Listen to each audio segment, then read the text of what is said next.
there. You're our guest. You gotta be there. Don't go anywhere. Hello, everybody. Hello, back here for another wonderful show, right, Lewis? Mm-hmm. With our awesome guest here, Max Powers. Wow. Awesome guest. Thank you. Yeah. It must be the Right. neighbors behind me scratching and rustling. I didn't know if it was the cat up on the roof. Looking around, going, what is that? One of the pets. Make sure you don't have a pig with you. Yeah. No, those are. Oh. That's what it is. It's one of the guinea pigs behind me. Wow, that's loud. Doing donuts in its cage. All right, who's the one that's in our podcast? Who are you? Players Come to the light. Lori Jones, Squatchaholic. Squatchaholic, yeah. There's see. only one in here. I think it's just Squatchaholic. The other one texted Some earlier. guy named Max Powers is in the chat too. How did that happen? Then we got Slayer. Slayer's in here. He posted a couple of cool videos. Man, he found some cool stuff. Really cool stuff. So, Blood Slayer's posting videos now. So, okay. Abs 303. Yeah. Do you think she's and we got our wonderful moderator, Squatchaholic. She's always in here ready to oh yeah, that's good. Ready to get down and kick some butt. So keep it clean, keep it respectful. Oh, boss is here. You know. Boss and then there's my wife. That's boss. Yep. There's my wife. Yep. She wanted her own little channel so she can come on and keep an eye on you. Probably, but that's all right. Yeah, that's all right. Smart woman. Yeah. Yeah. Very smart woman. So, how you been, Max? I've been good. Yeah, considering I'm hiding out below ground. Right.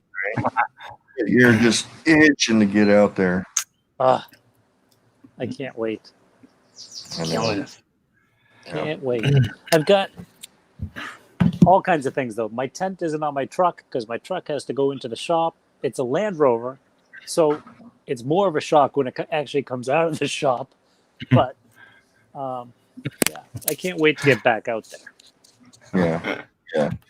I mean, providing you don't have to go into a grocery store or anything, providing you have everything you need at home, you could probably go out and find just a place where there is no one, as long as you don't have that.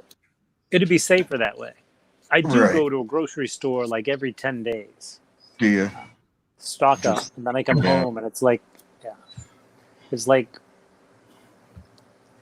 you ever see movies where they get like exposure to radiation and there's that scrub down after? You use the whole hazmat That's suit, what I don't you? You got your hazmat suit with the face shield and helmet. I would love one. If I could get one of those, I would wear it out. I would probably suffocate. On the front, it says, "Screw the 6 feet. I want 12." Just a big like hula hoop around me. So. There you go. Yeah, with suspenders and stuff, it just kind of bounces as you walk. Exactly. Walking down the aisle of the supermarket and taking out everything on the shelves on that at that height. So, I don't see my eyes. I think I better put my glasses on because I'm blurry right now. So, you want to borrow these? I'd like to. Look at this. Oh, none it is of us clear. can see. Darn it. Look, my eyes are blue. I can't even see anything. Bunch of old guys with glasses. I know, huh? You know what? I never used to have to wear glasses until freaking I got a job that put me in front of a computer for 6 of the 8 hours a day. And one of those hours was my lunch break. So, after that, I worked in a warehouse and all the paperwork was on computer and I worked there, I think, a year and a half or something. No problems. And then I started making mistakes. And my buddy's like, go get your eyes checked. And no. My eyes are fine, man. My eyes are fine. Kept making mistakes. And he's like, dude, go get your eyes checked. And I did, and came back with glasses. He started laughing. He's all, Breaking told you, never made another mistake again. Oh my Never gosh. made another mistake again. So, That's funny. you know, it sucks. But, I and then I think used I'm to gonna have take to them buy a off. parabolic. Look, Yeah. I used to work on a ship a lot. I wasn't actually working on a ship. My work brought me onto a ship. And people used to, like, when we do crossings, like I was in the Baltic Sea a lot.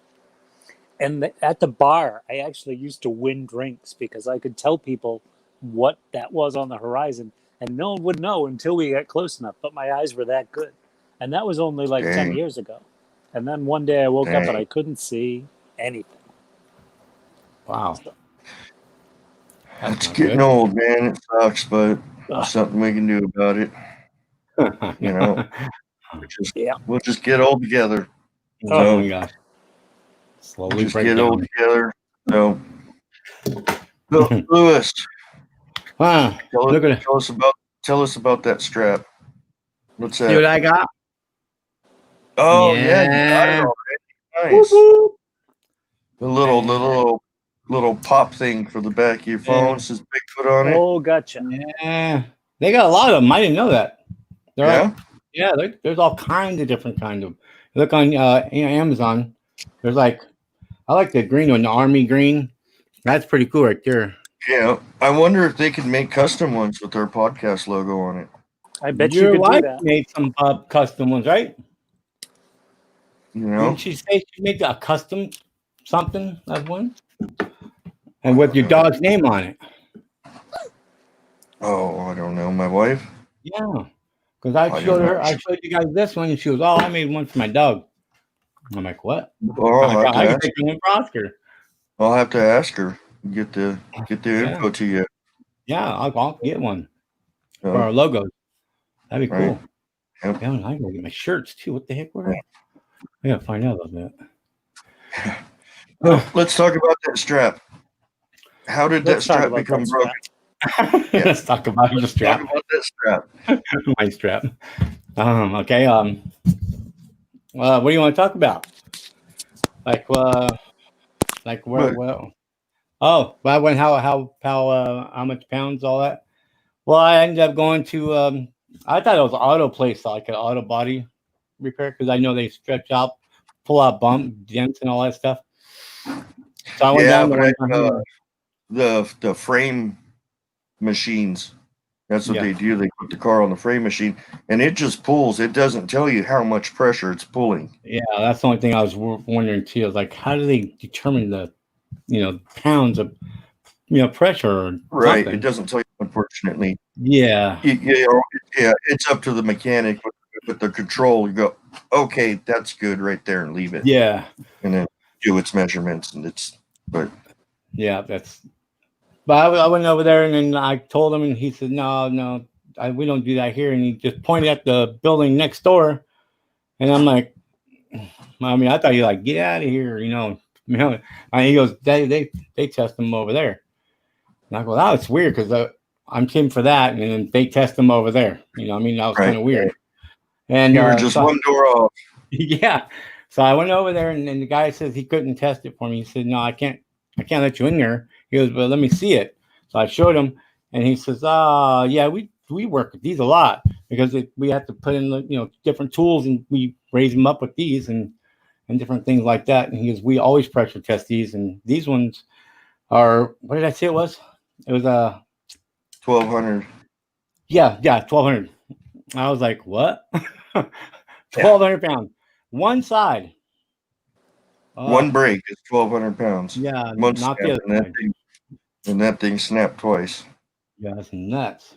So, are you supposed to, since there's two snaps, are you supposed to double? Yeah, he said double it.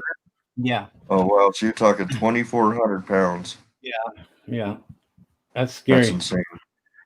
Now, did he Did he look at the strap itself to see if it had been cut? Yeah, he Or looked at was it. He goes, "This is definitely from stress. This is not. It's not no Fully- rodent. So it would be pulled out, frayed everywhere, and then Oh, nobody yeah. cut it because it would be cut straight Nice and down. Yeah, Yeah. it was like Yes. this. It was all, Yeah, pulled apart. I'm like, wow. that's insane. Yeah. So Now, when you say 2 brakes, what do you mean by 2 brakes in it? on Like my they're 2 camera, straps? had a little, the little parts where you slide the thing in the strap to go around the tree, and it holds onto the camera.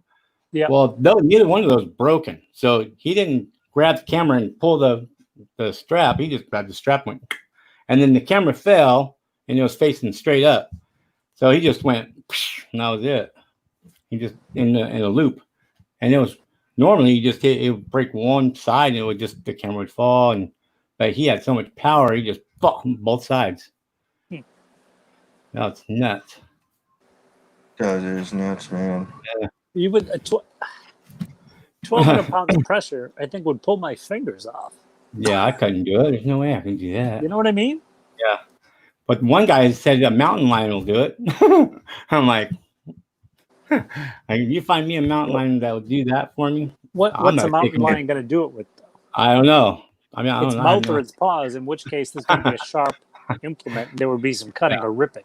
You know? Yeah, it would be cutting and fraying and stuff. Yeah. Yeah.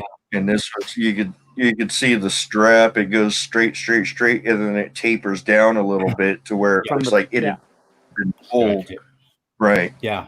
So, I saw it too. like you pull a rubber band and it gets smaller and smaller the more it gets stretched. Yeah. Well, the knot on that thing too. I was a knot where the buckles were at, and I tied the knot right before it. Because I didn't want to deal with putting them, thing through there.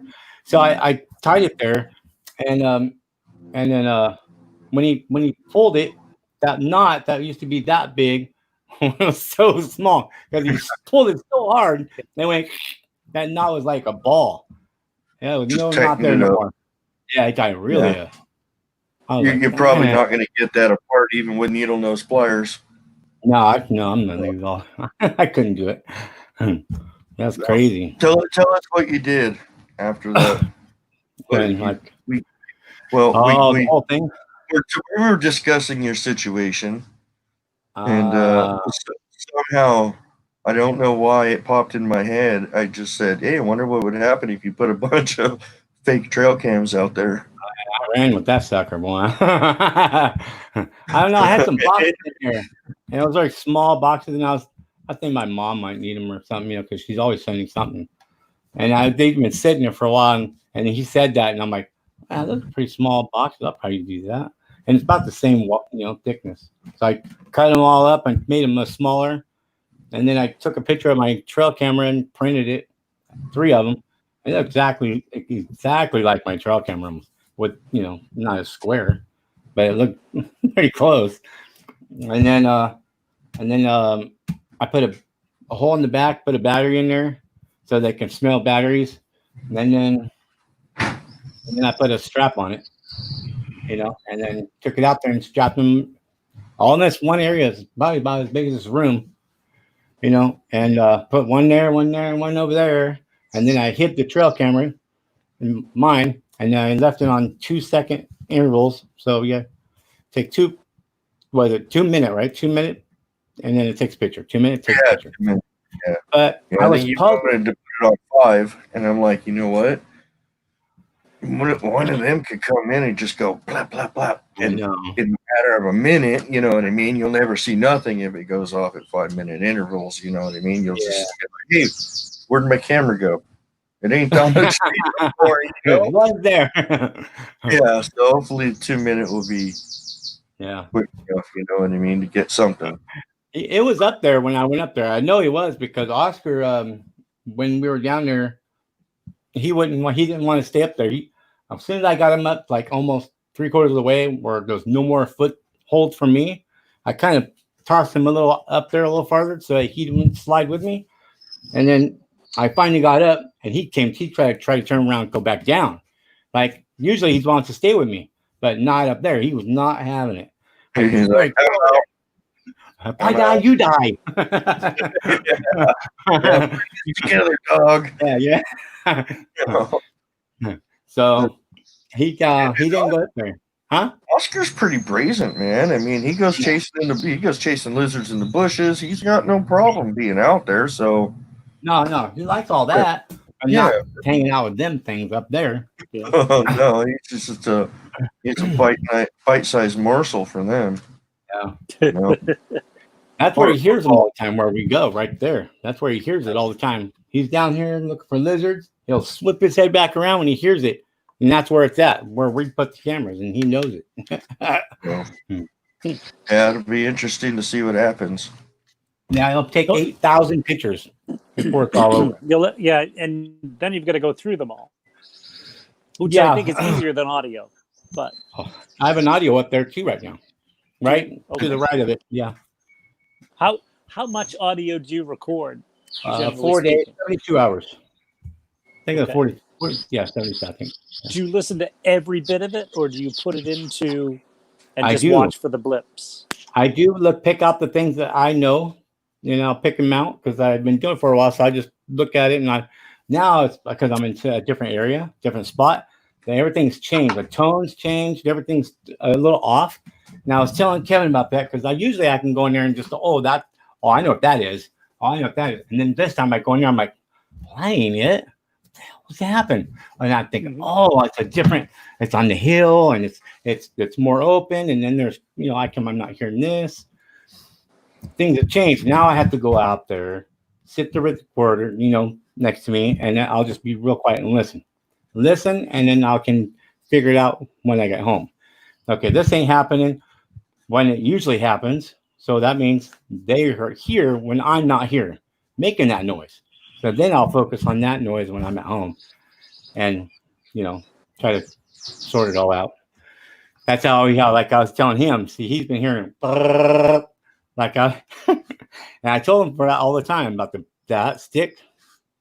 And now he's telling me about the stick. They take a stick and they get in between two branches and on my audio recorder I left out there when I left the bucket, you hear something walking in the brush, you hear a branch snap, and then you hear the and then you hear more footsteps and you hear something right in my microphone. Yeah, that's a good one. Yeah, I like that. Walks over and starts going donk donk donk donk donk donk on the bucket. Yeah. No, that's a deer doing that with its horns, right? That's what they all say. That's what you're gonna hear. Just get used to it. I heard it a lot. It's a drumming bird. They carry drumsticks around. You know what I mean? I don't know what to say, but Lewis, months ago told me about the stick in between, and I've heard that before out in my ear, and I'm like going, it doesn't sound like a woodpecker. It sounds like someone's taking a stick in between two branches, and he's like, that's what they're doing, and I'm like, heck, and then I got it on audio, but you can hear. You obviously have the plastic bucket. It's like a drum, and you can hear it. Donk, donk, donk, and then on the side, thunk, thunk, thunk. It's a completely different tone, you know what I mean? Yeah. So I don't know. It was a clear bucket. They can obviously see their apples and their banana in there. And they couldn't figure it out, or they're not going to amuse me with my shenanigans. You know what I mean? You made a comment today, Max, it's the plastic. And you're right. Plastic is a petroleum product and it does gas off. And I think it's a smell thing for them. I think. I don't really know this. I've done a lot of gifting. That makes perfect sense because they walked over and sniffed my recorder. Yeah. Yeah. They sniffed the recorder. You clearly hear it. So yeah, smell is a big part of probably their survival. You know what I mean? And I've heard many stories before. People see them and it'll lift their head, sniff the air like a dog. Yeah. So, you know, they've obviously got a big sense of smell. Probably better than a dog. Oh yeah, I bet they do. Man, I mean, crazy. yeah, I'm sure they've honed it. But Yeah, generally speaking, gifting, I've had better experiences in more natural containers. Right. Like I think I mentioned to you, like burlap bags. But you can't go down to the store and buy a brand new burlap bag because then it smells very manufactured and chemical. You know, you've got to find something, even if it's your pillowcase. Old, where all that smell's been worked out of it. You know what I mean? Yeah. Yeah, like my wife heard it and stuff, and she says it sounds like they're banging on the lid of the bucket. I just walked in, I handed her the headphone, and I just played it, and her eyes are, she's just all, they're banging on the bucket. And I'm like, yeah, you know? That's pretty awesome. Lewis, on your recorders, do you get taps and wood knobs and things like that, or the sniffing of the recorder that he's getting? They always sniff, yeah. They always sniff. I got 2 burps. I got one where he's eating something, you'll break it and you'll get kind of, and then I got a few things. I got the mom slapping the bush and the baby running past. You can hear him running down the hill and then slow down when the car comes. You know, and then he'll just kind of disappear because he's on the road now, on the service road. Took years for my parents to teach me that. Yeah. Yeah, all kinds of weird stuff out there.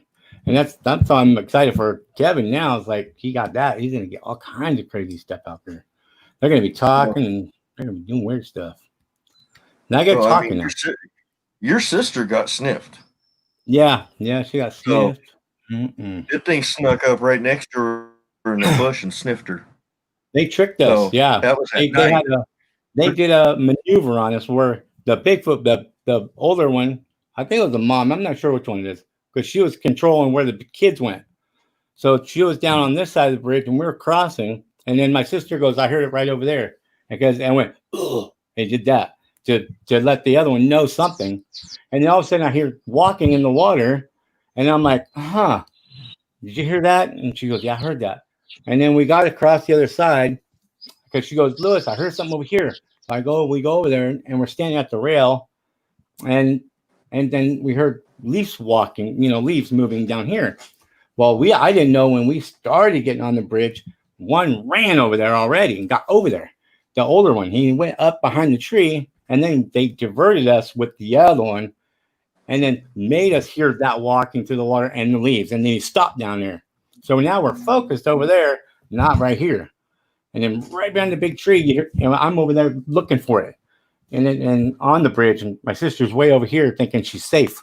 And then all of a sudden, and she goes, "Lewis," took off. Well, like, I go, that was a deal breaker. She ain't coming back. Yeah. So we've all heard people experience this and battery drain of equipment. Yeah. Oh yeah. Now I put this voice recorder out there.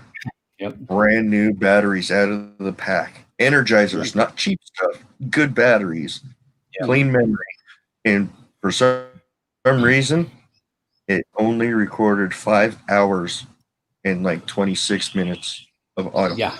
When on half battery life, last time it recorded like 29 hours. Yeah, and you got a lot. Low battery.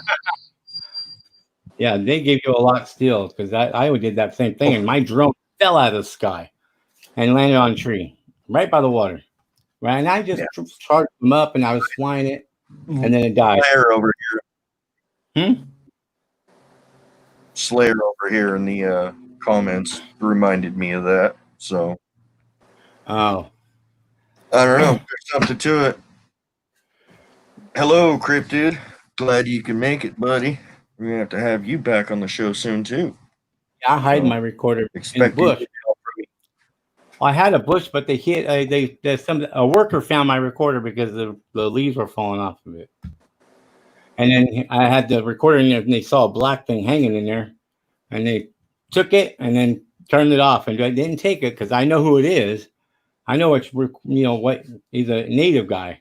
He's really cool, but he didn't like nobody recording him, obviously. But he shut it off and left it. So then I moved it. So now, What was this the camouflaged one? it's the black one I have, the black voice recorder. Oh, voice recorder. Okay. Because the mom used to go up there all the time and mess with it and hit the bush and all that. And then at one time I took it off the stick because I wrap it on a stick and put it in there so it's not on the ground. And then I put it and threw it down in front of the bush. And when I came back to put the recorder back in there, the mom Bigfoot put the stick in there for me, but she didn't put the recorder on it. I'm like, where'd the stick go? And I look in there and it's in there. I'm like, oh, You got it half right. Nervous. yeah, that was nice. So, I mean, that goes to show you they're watching you. Yeah. I think they definitely do. Oh, absolutely. I mean, my voice recorder, when I got that tapping, was literally 15 minutes after I left. I left the area, and 15 minutes later, donk, donk, donk, branch break. Donk, donk, donk, bonk, bonk, bonk, donk, donk, donk, bonk, bonk, donk. I mean, 15 minutes, they're watching me, I mean, I see her sometimes. Mm-hmm. Take her head up over a bush, and be like, I see you. They know you're there. Wave at her, it's like, come on over. Come have a seat. Let's talk. Ain't happening. Ain't happening. You know what? Maybe you ought to bring beer. But what? It is all natural, right? Yeah. Well, interviewer. Very healthy, apparently. Isn't it vegan? Is beer vegan? I think are French fries and beer vegan? Yeah. Natural, right? I guess they can be, yes. I think if you do your fries in bacon fat, it's not. But other than that, yeah. No lard. We can use lard. I'm going to get myself a voice recorder because I don't... Dude, you'll get so much stuff. I'm telling you. I was using one, and it was my old, from college. Where you hit play and record at the same time? Well, play track? Cassette. You're probably it wasn't that bad, but it wasn't micro cassettes. I'm just joking. It didn't have a cassette. It was actually somewhat digital, but yeah, it's got micro ins and outs, and to get it from there to the computer, I just can't do it. So I had to actually sit and listen. I couldn't watch for blips in the equalizers or anything. Yeah, right. So, right. And all I ended up catching was a truck tire. But it was on ribbed road, and so you would hear this woo woo woo woo, and I'm like, oh my gosh, what is that? Well, yeah. And then I drove over that spot in the road, and I'm like, oh, that's what that is. Yeah. Truck doing yeah. So there's a drainage across the road which has ribs in it, and for trucks that come down the hill with knobby tires and then go up, which I happen to have. So I was trying to figure it out, and then one day before I went to my area, I went to Starbucks, got a coffee, and came back from the other direction. And I pulled down there, and as I was turning, it went woo woo woo. I was like, oh, That's it. There it is. So, all right, we got Lee in here now. We got Bama Bigfoot, Patrick Noble, glad to have you, Joe Martin. Nice to have you all in here. So, Max Technology's gone quite a bit of ways now. My USB is actually just built into the recorder. I just push a little lever and it's right there. No, what? I'm like the king of patch cords. I've got 47 adapters to go from old technology to new technology. And one of those things was the cord. I used to be talking and my voice would be so quiet, and that's because I had one of these old patch cords going from here to my computer. And it's just, anyway. Oh, It sucks to get old, you know? yeah. Like 3-year-olds now are like, oh, no, you got to do this and this. Whatever. So, Lewis, when you go out, do you gift? You know what I forgot? I did once, but I got ran off. It made me nervous because it came down the hill and it made me nervous. It was during the daytime. It doesn't usually happen during the day. So I don't gift anymore like that. No. Wait, what were you gifting them? Like, do you have a pot roast? bunch What of the hell? I had sardines, but I ended up eating half of one. And then I had those little sausages, those little cans. And I had a bunch of those. And so I put those out. And I ate one can. I ain't gonna lie. Maybe they were just pissed that you were eating half the stuff. I have stuff like that. I was like, got hungry by the time I got there, man. I was like, man, this dude look good right now. And then I gifted it, and I left apples. Wait, no, donuts. And then, it was just right across the way from where they live. And then I went up there, and then one came down the hill, and kind of like us when we walk, and then made me nervous. So getting up to leave, and then I was standing there too long waiting for me to leave, and then one came up behind me on the river. You can hear him getting out of the river and then walking on the leaves, and I was like, oh man, it's not good. So I took off, and then when I got down to the corner where the road bends, I looked down because that's where me and my uncle was camping. That's where we heard our first knock, and we can hear the Bigfoot's chatter.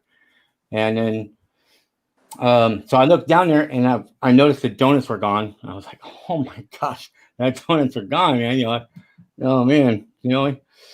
So they were just right there, either that last night or right then. You know, I don't know. And because I came in from the other way, and then they had that little tapping hole, stick holes. And then just that one video, I had the rock down that one spot where that rock there, clack, clack, clack. And they had a stick hole right there too. And I think I found the stick that was in it. The way it was broken, and it was like dirt on the end of it. Like he was all, and found those, and I was like, oh man. So I know the baby ate those donuts because he sat there tapping around, jacking around. And then I ran off. Digging. I think everyone in the comments and I. What's that? Huh? Everyone in the comments and I, we're going to go to Lewis's area. That's going to be the first place that we find a body because he's killing those things. Well, my body. Sausages, donuts. They're going to die of heart disease, dude. They're going to kill those things off down there. Nah, I don't do it anymore. I stick a big old bunch of vegetable stuff down in the thing, and they didn't want that. And they Not still if you found their sausages and donuts. Well, I was trying to clean it up, you know, trying to get them healthy again. But and they didn't. Then that commercial's a lie. They like this. They don't like those sausages as beef jerkies. They don't like them. Well, yeah. Did you watch the commercial? Yeah. Yeah. They think you're messing with them. Yeah. I even put them out there, and they didn't touch that. They didn't touch them at all. Weird. But that's when another baby one came up before I left, just like it happened to you, Kevin. Yeah, I'm experiencing technical difficulties right now. I forgot to plug my cord in my Ethernet cable, so I am trying to. Oh, can you see it? Yeah, hold on, I'm coming. Ah, all right, now we're back. Yeah. Oh, look, there I am twice. Woo, we got 4 channels. Can I do that? Can I come back? I don't know. But anyway, that's what the Bigfoot did. The baby one came in and started jacking my recorder, which I hid under leaves, and I left a pile of food for him, but he didn't want to eat it. And I was like, yeah, that doesn't make any sense. It was broad daylight, and I had both of my dogs with me. And then you can hear me walk away because he's at the recorder now because I had a battery pack from my old trail cameras that I had, and I took it apart so that my voice recorder would last longer than 3 or 4 days. It would last like a week now. And the way I wired it in, it would last a lot longer. And then I got out of the ravine, going up on the little road. what? Okay. I got up on the road to make a right, and then when I was walking, you can hear me walking and talking on the recorder. And he was already at my recorder when I got up to the top of the ravine and started walking away and talking. What? And he's already They're quick. jacking on. Huh? They're quick. They've got a long stride. So, That was a baby one. Kevin, are you comfortable being down there? I don't know how comfortable I am without you guys next to each other. I'm used to it. Yeah, Okay. I'm good. You're all good. Okay. We're all Just good. making Yep. Doesn't matter where I am as long as I'm in the car somewhere. I can be on top of it, on the hood, in the trunk. As long as I'm there, I'm good. So Yeah, we have There a we go. 4-door Mustang right here, so we're good. All right. yeah, we're all good. So They don't have a 4-door Mustang. Do we have any No, but they- questions or anything? Anywhere we should go with this conversation? Anywhere you want to go. So my wife over here says, Lewis, you're lucky Oh. the mom didn't eat you. I'm sure know. they will protect your young just like bears. Oh yeah, yeah. Patrick Noble says, hi, Max and company. Howdy. See here. Cryptid said KFC. KFC. Yeah. KFC. Yeah, Give him man. KFC. Yeah. No. KFC for gifting, or he's eating KFC? I don't know. I'm not sure. I But don't both know. of them sound pretty Then we good. got yeah.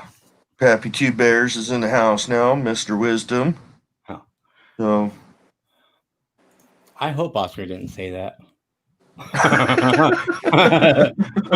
He got big trouble.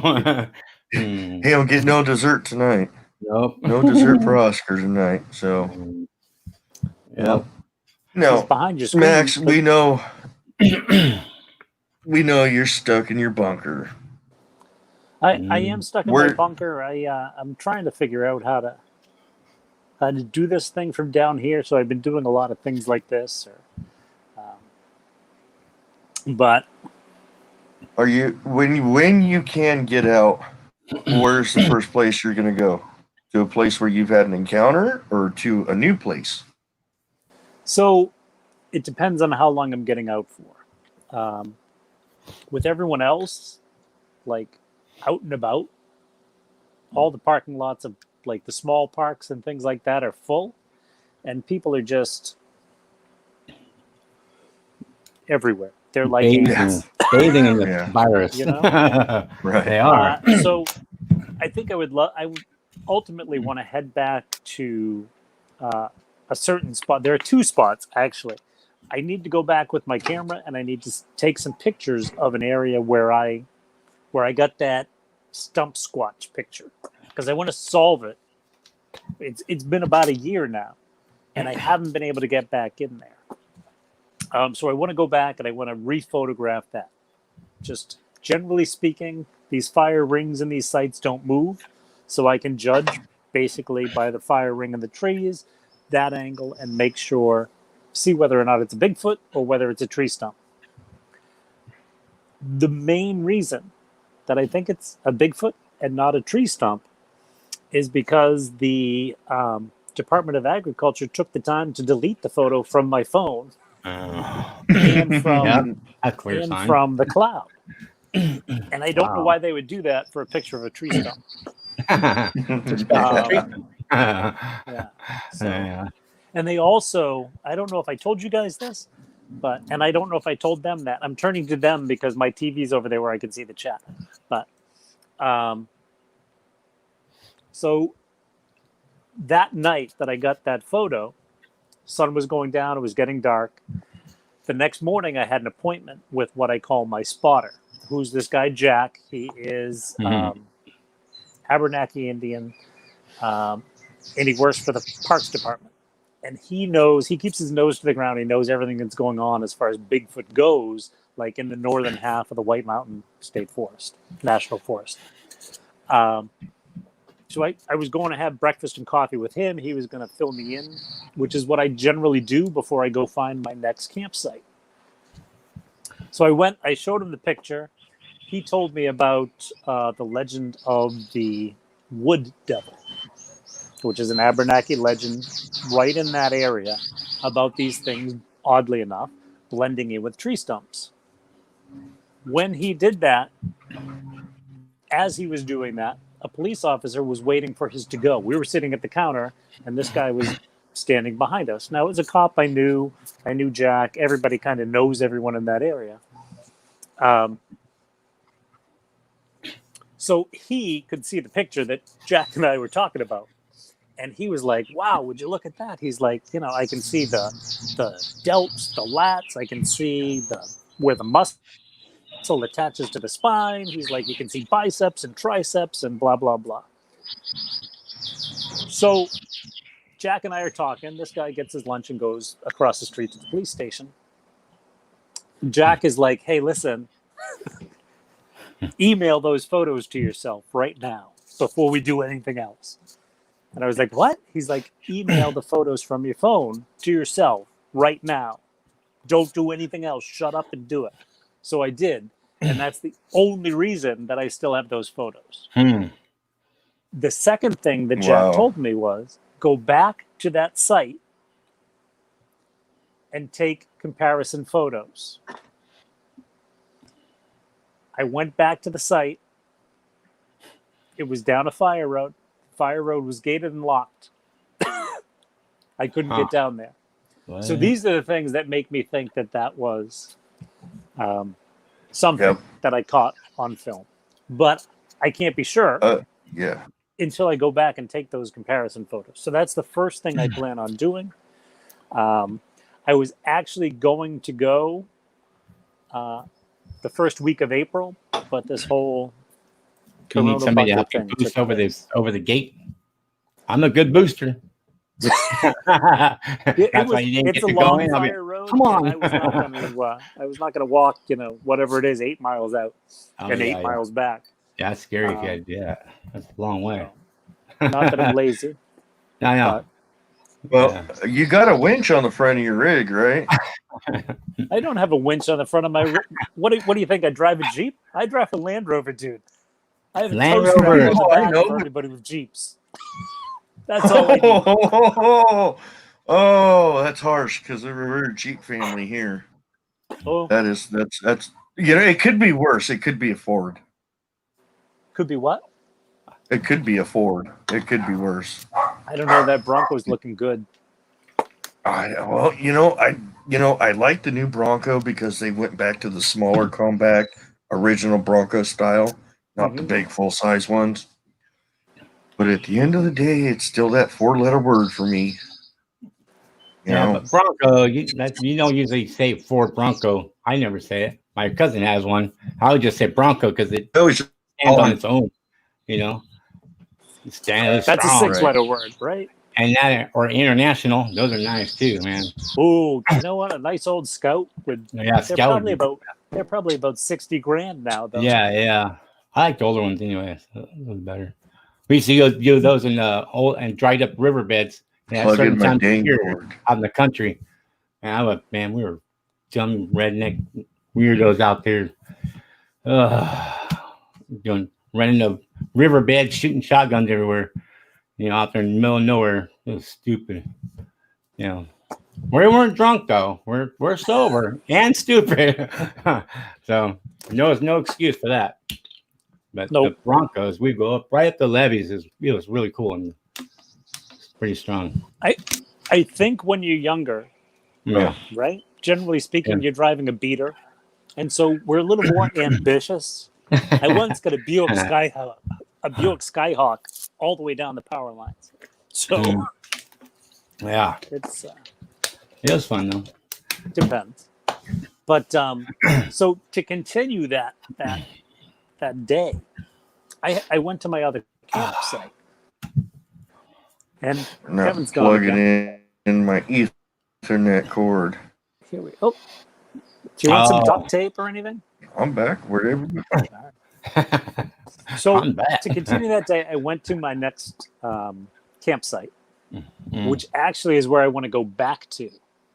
I have found the perfect, in the middle of nowhere, in the northern part of the White Mountain National Forest. It's the perfect, Rio. Do you remember Rio had this list of things to look for? Nathan Rio. It is the perfect Nathan Rio Valley. It's an entire valley that faces northeast.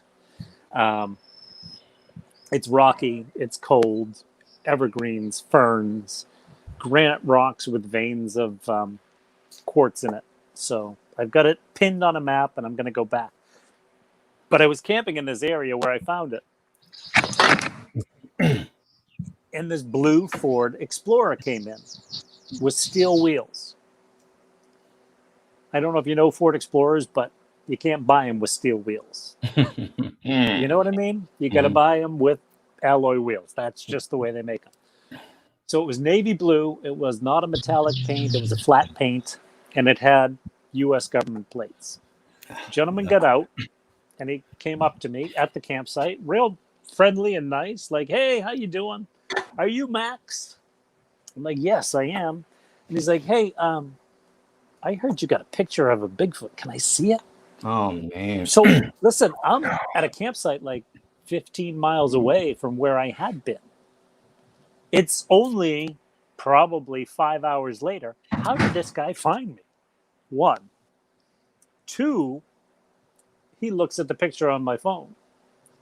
And he's like, oh, and he's making small talk, and he's just talking about, outdoors and Bigfoot and how, oh, yeah, you think these things are out here, blah, blah, blah, asking me lots of questions about where's, and I was way too forward in what I told him. I told him all about my hike, that video I have up, a hike with Bigfoot. Told him all about that and their tactics for following and things like that.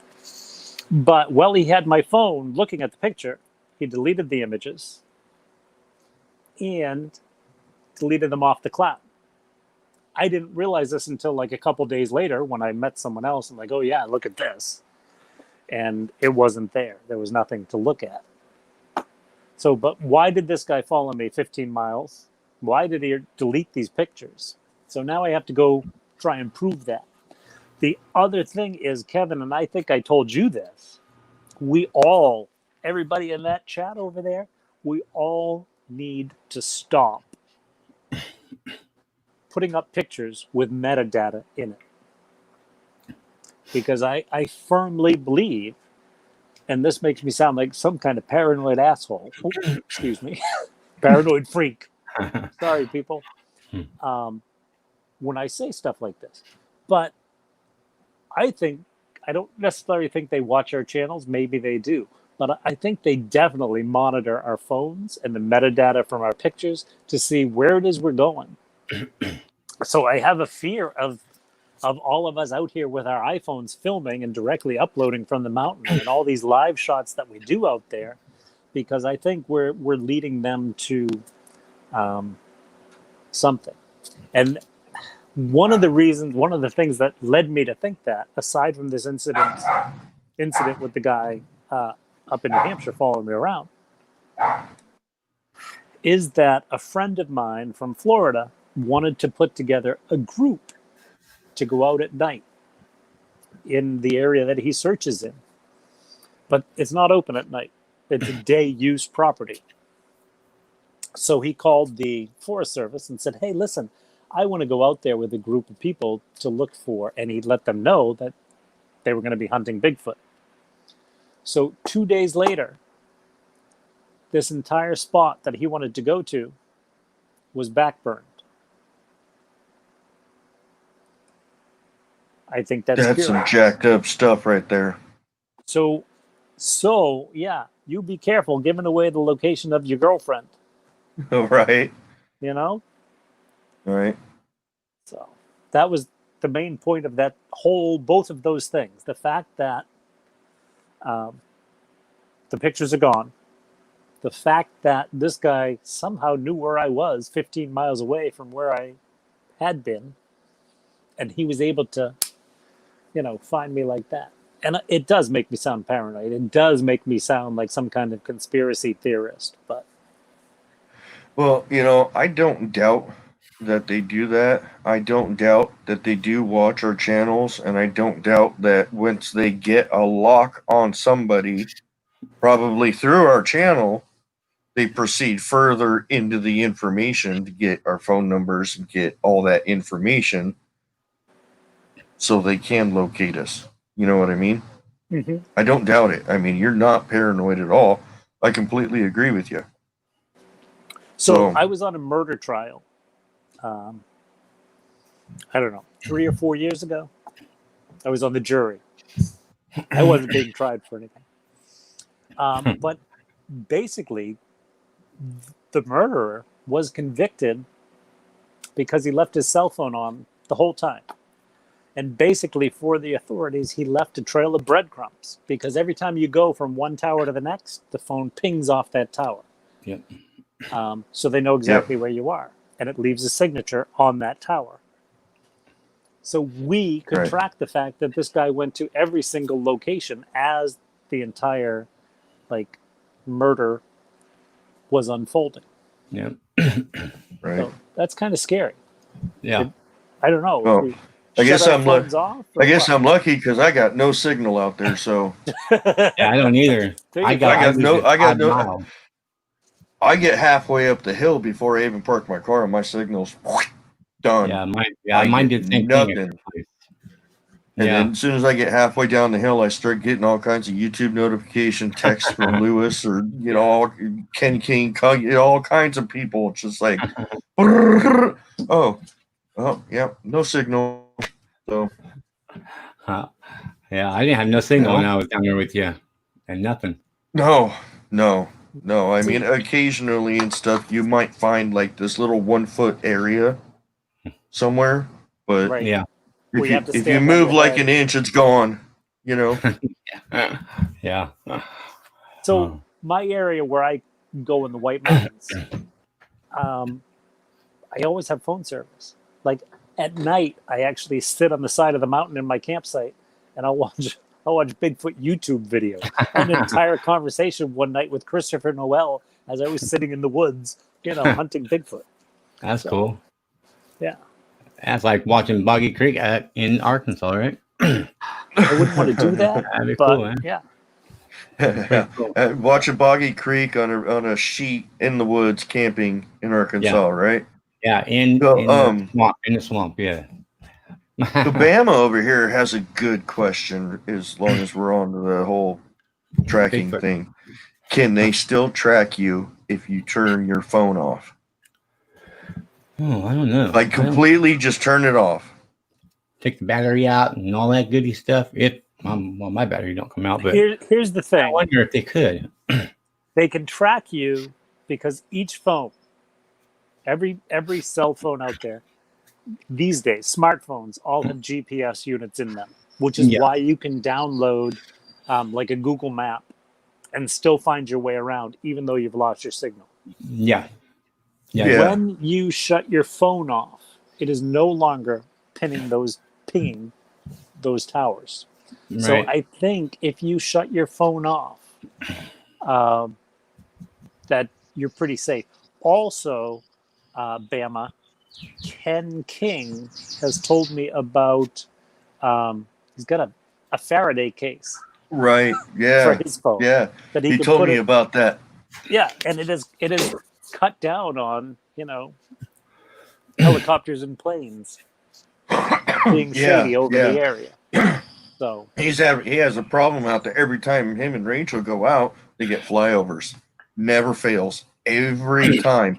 They won't go up for 3 days, not a plane in the sky. As soon as they step out there, goes the plane. So he told me about the Faraday cases.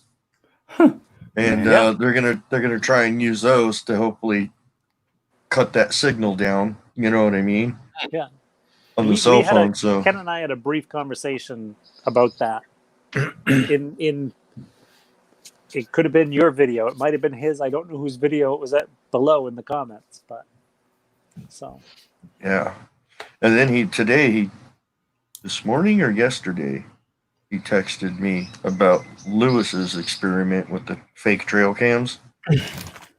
And he suggested to me to wrap it in like a wire mesh and then cut out the spot for the sensor and the camera, but then wrap a wire around it and shove the wire into the ground. Ground it out. As almost like a homemade Faraday cage. Hopefully to cut down the signal or whatever energy is being emitted from it, so that the Bigfoot don't find it. Yeah, I was going to do the same thing because I used to do PVC molding, like go through the heater and stuff like that. When I was thinking just cut open a PVC, a bigger one, and just melt it down just to where I can flatten it out, and just to the size of my camera, and then encase it in there, then shape it to a way, the camera. It's that way it slides in and out, but you'd have to push pretty hard. But within that, I would put like you said, like that wire, and then I would just shove it right in the ground because I'll have 2 wires, just shove them right through. Because you just put a whole thing on. But then I can put the bushes and stuff to hide that. You know what I mean? So, and I think it would be, I could probably find something to like make a wrap or something, put around it, and I can change it out. It's going to take a little ingenuity, but what else am I going to do? There is a try it out. Chris from Trailer to Bigfoot. Oh yeah. Has this cloth that's supposed to cut down on the electromagnetic fields. I saw that. Yeah, goes wrapped around the tree. Yeah. Yes. Yeah. Oh yeah. On that, I saw you commented on that video where the tree had pointed to his other area. Yeah. But yeah, when he did that on the camera initially, he got interesting pictures. I forget the name of the cloth, but it's supposed to block that EMF field. Well, we need to find the name of that cloth because that could be an absolute must for any Bigfoot hunter using the camera. You know what I mean? If it works that well. Yeah. Huh. My fear of that, all that PVC, Lewis, is their sense of smell. If they're offended by plastic. Well, they can smell everything, really. They can smell the camera. They can smell the paint that I put on the camera. They can smell. I think that's why we have such trouble with cameras, is they know they're there just from the sense of smell. Yeah, I think so too. Their smell is amazing, I think. I don't know how they find my recorder. It's hidden, and they find that. They found mine. I got them on audio sniffing it. Yeah, it's crazy. Right there. And then they walk over to the bucket and start tapping on it. So I think their sense of smell is probably 100 times better than a dog's. Yeah, and then a lot of reports say that their nose kind of goes up and down, and inside they could just see pink. Both of them just look like a lure that stands out, all pink right in there. So it's probably got a lot of little, receptors in there and stuff like that. They actually say human noses are very receptive to smell. We just don't use it as much anymore. We don't need to. Right. Yeah. Yeah. Right. Which is good for anyone. I don't have a shower down here in the bunker, so anyone who comes in is. I'm just kidding.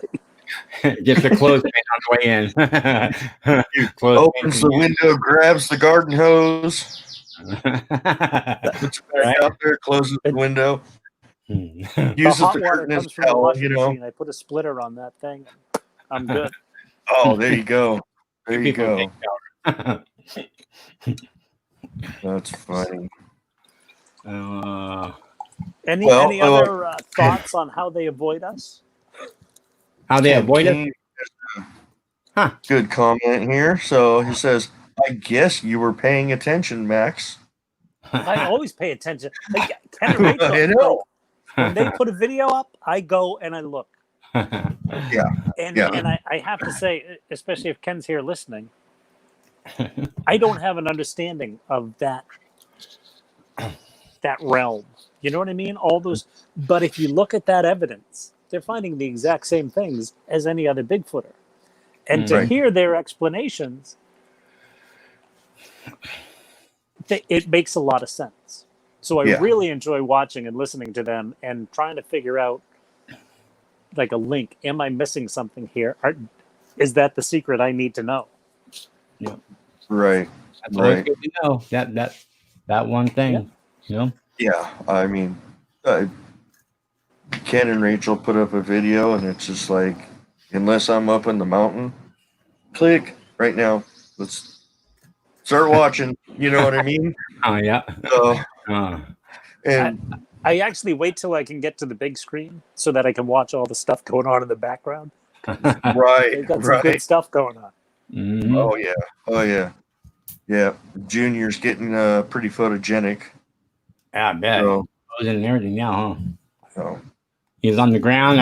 I thought I went to see Ken's video where he saw that movement on the bottom, and he kept looking out. And then I paused it when he was right when he got to the peak where he's about to turn back, where it wasn't going to be blurry.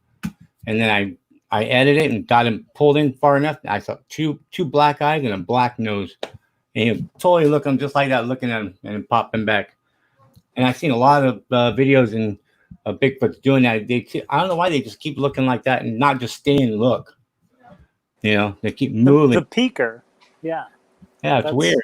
Reported a lot. Yeah.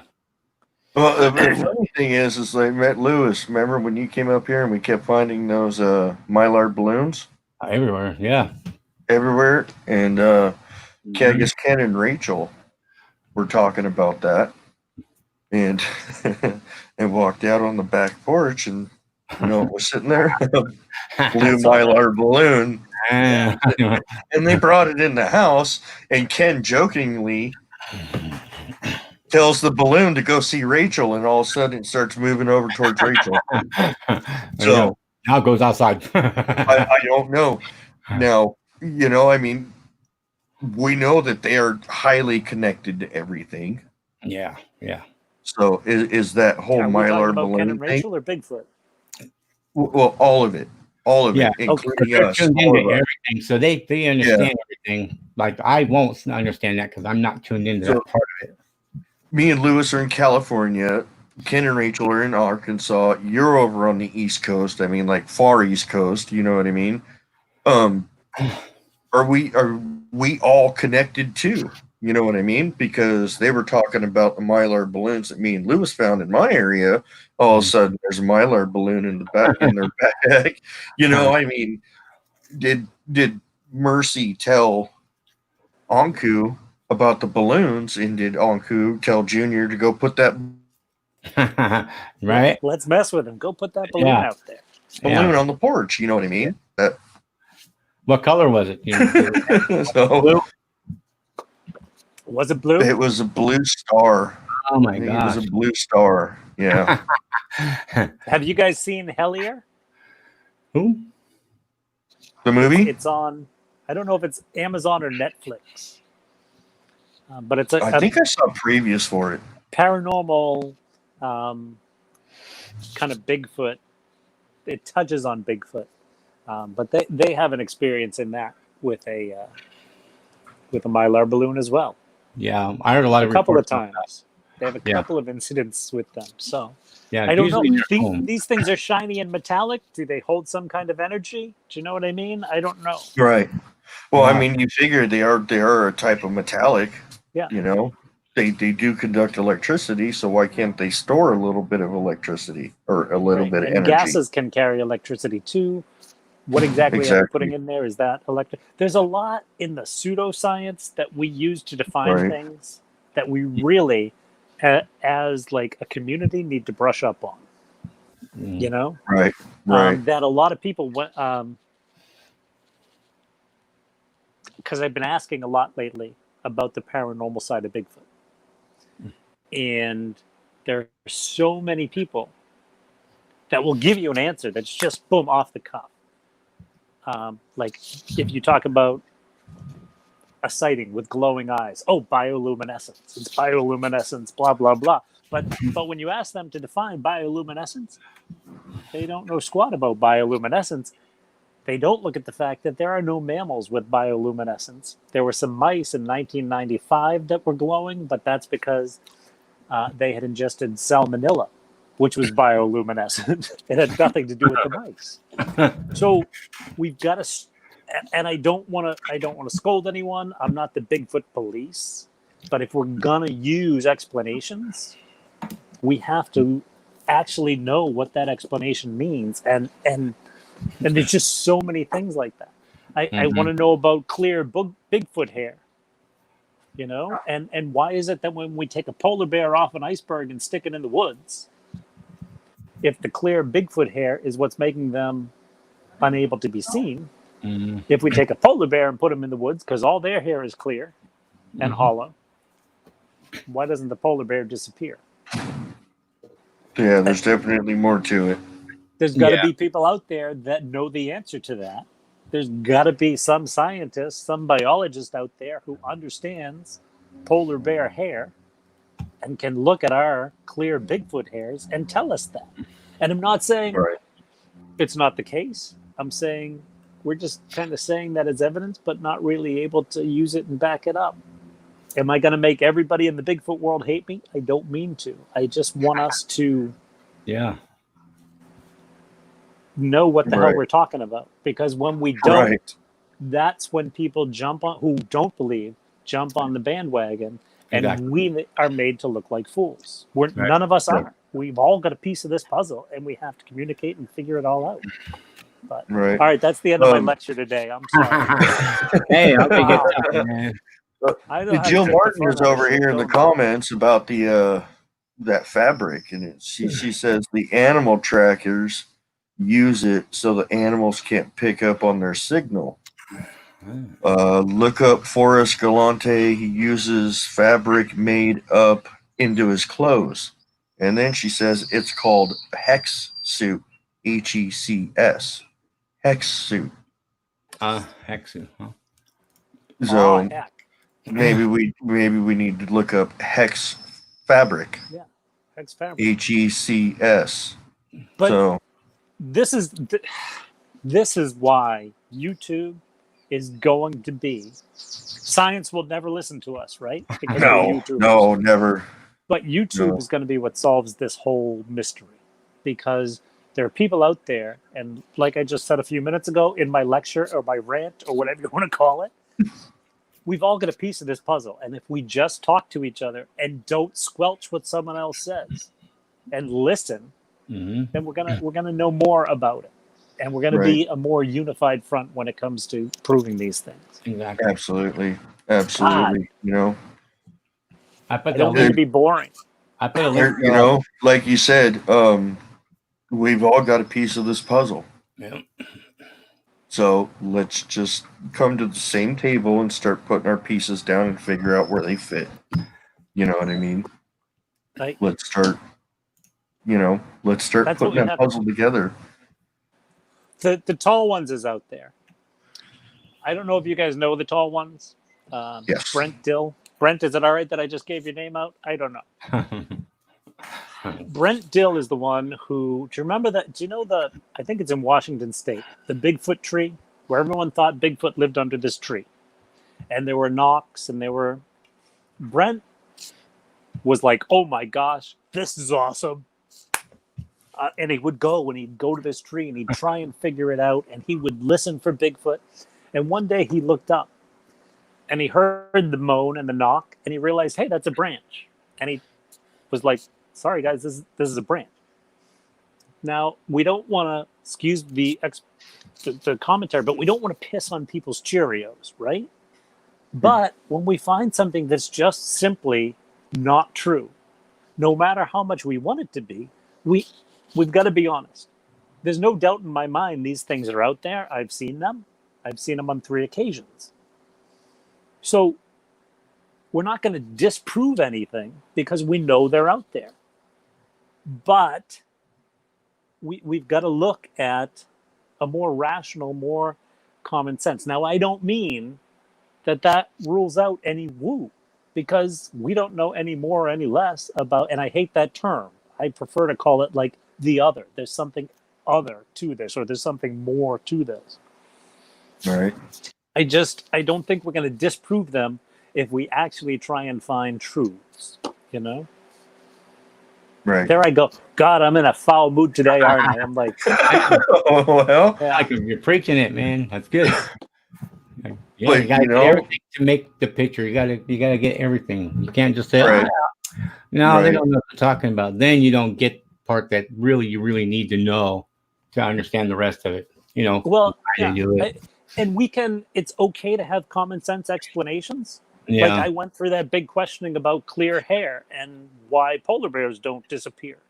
Right. But I'm an artist. I went to art school.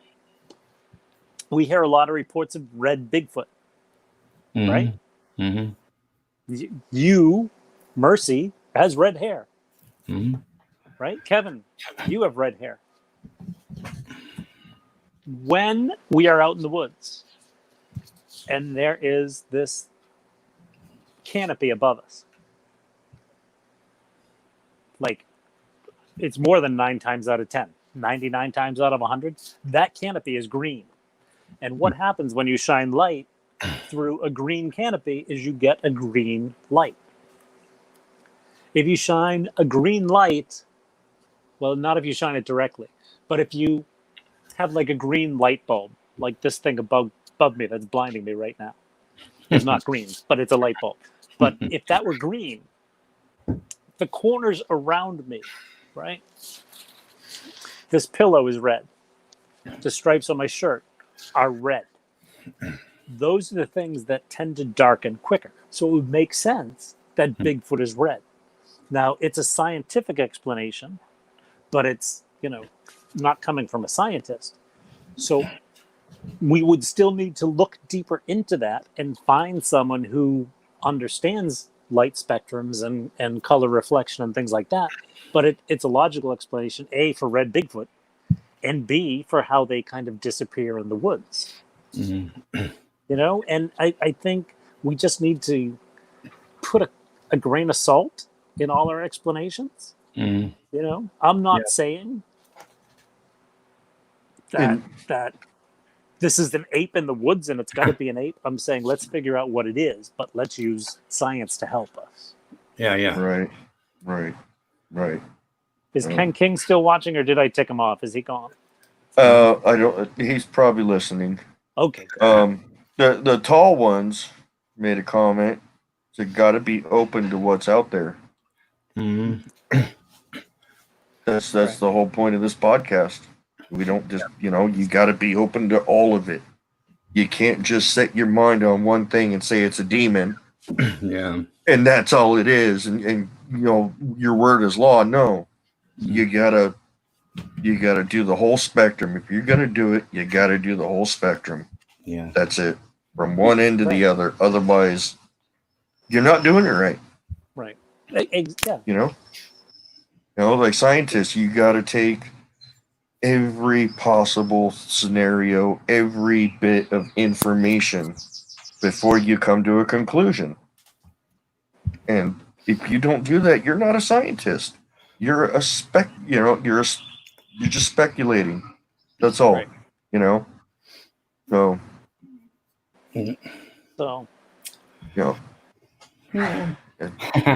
But I mean, going back to your whole polar bear comment, why doesn't a polar bear disappear in the woods? Well, I think a polar bear expert should be sent Bigfoot hair to compare the two. Yeah. Exactly. The polar bear is the most similar thing out there that we know of that has that same kind of hair. Well, if you send it to an expert on that and say, hey, check this out, what do you think it is? I mean, he's going to look at it and be like, well, all the polar bear hair is clear and hollow. Yeah. But this is just parts. Certain strands have it. What is, he's going to be like, well, it ain't a polar bear. So what else? Well, what else out there has this kind of hair other than a polar bear? He's gonna be like, nothing. It's a polar bear that looks like a yak. So long hair. So we know we have to do this, right? Right. But people have found hair, right? Mm-hmm. People have found these DNA samples, so hair follicles with the skin tag on it, things like that. I've already mentioned conspiracy theories, federal agents. I happen to think it's the Department of Agriculture only because... And you've experienced it firsthand. Well, So For the I was most hoping part. Chris Marola would be on here so I could give him my email address because I have questions for him because he's not far away from me. Right. But when we start trying to find scientists to analyze our stuff, how do we know Right. that our things are really being tested properly? Right. And who do we Can like? we find small scale scientists? Right. A college somewhere where someone's interested to know the truth, and they have a little more funding than a lot of other places. Or access to would we be able equipment. to slide something under the table to someone? Because I don't think if we do it, like, you're not going to send it to like the National DNA Registry because it's going to No. Yeah, we'll never hear about it again. Exactly. It'd be like, no, we never received it. I don't know what sample you're talking about, as they're studying it themselves, and Oh yeah, it's like, who do you send it to? Who do you send it to that you can trust? That's going to properly test it. You know what I mean? I mean, all that scat I've been finding, with the seeds and nuts in it. It ain't deer poop. That's for sure. That's the only. I mean, it ain't raccoon. I mean, raccoons make tiny little mud pies. You know what I mean? So, and these are human-looking turds with seeds and nuts and all kinds of stuff in it, and it's like, well, I've said it. Who do I would love to collect it, but why? Because who do I send it to? Who can we trust? Do we make sure? How do we know that it's being tested properly? How do we know that the findings aren't going to be, done, written properly and stuff like that? You know what I mean? So, yeah, one of the things I've been doing in the bunker is finding stuff that I haven't already seen on TV. And so I started watching this 2 or 3 year old Travel Channel thing about the Skinwalker Ranch. So what we need is like to recruit a millionaire, billionaire, who wants to know too. Right. And I don't think we're going to find one. But well, I don't know. We could put an ad out in the paper. But I did just put it out there. This audience. So again, if anybody out there knows anybody with that type of funding that's interested, send them this way, and let's get things going. Let's get things going. I have another option.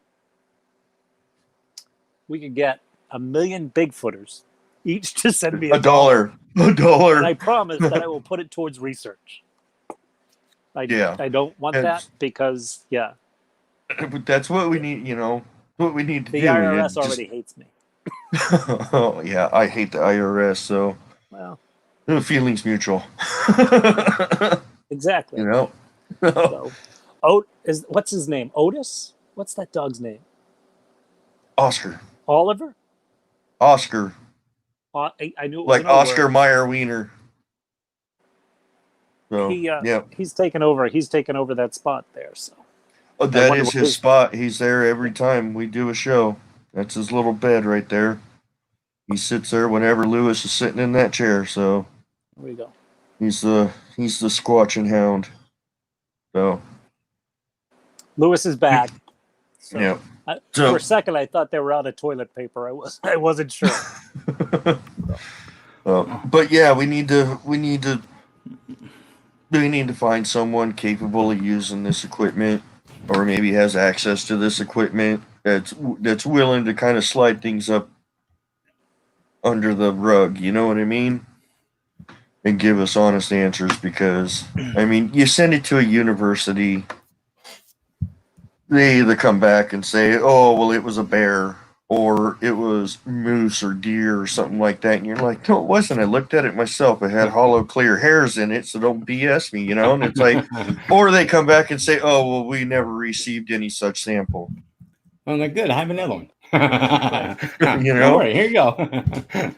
Yeah, and plus the universities charge a freaking arm and a leg just to lie to us. Yeah, they do. I Yeah, just paid you $5,000 to lie to me. yeah. That's You when you take know? them out back and get the money back. Yeah. My gosh. I was wonder thinking about that stuff, like Woods Hole Oceanographic Institute, not far from me. Lots of scientists. They would probably know about polar bear hair. I've never found anything other than deer or bear hair out there. I was thinking about hair. using a balloon. I don't know if it'll work for their hair. And then you know how they do a static thing, and just move the hair around, the leaves around, and try to make see if the hair will pop up on there. I was gonna try to do that. I thought you were gonna like hand the balloon to the Bigfoot and say, "Do me a favor, just rub it on your hair." Rub it all over your body. Get underneath there, you know? Yeah. Nasty.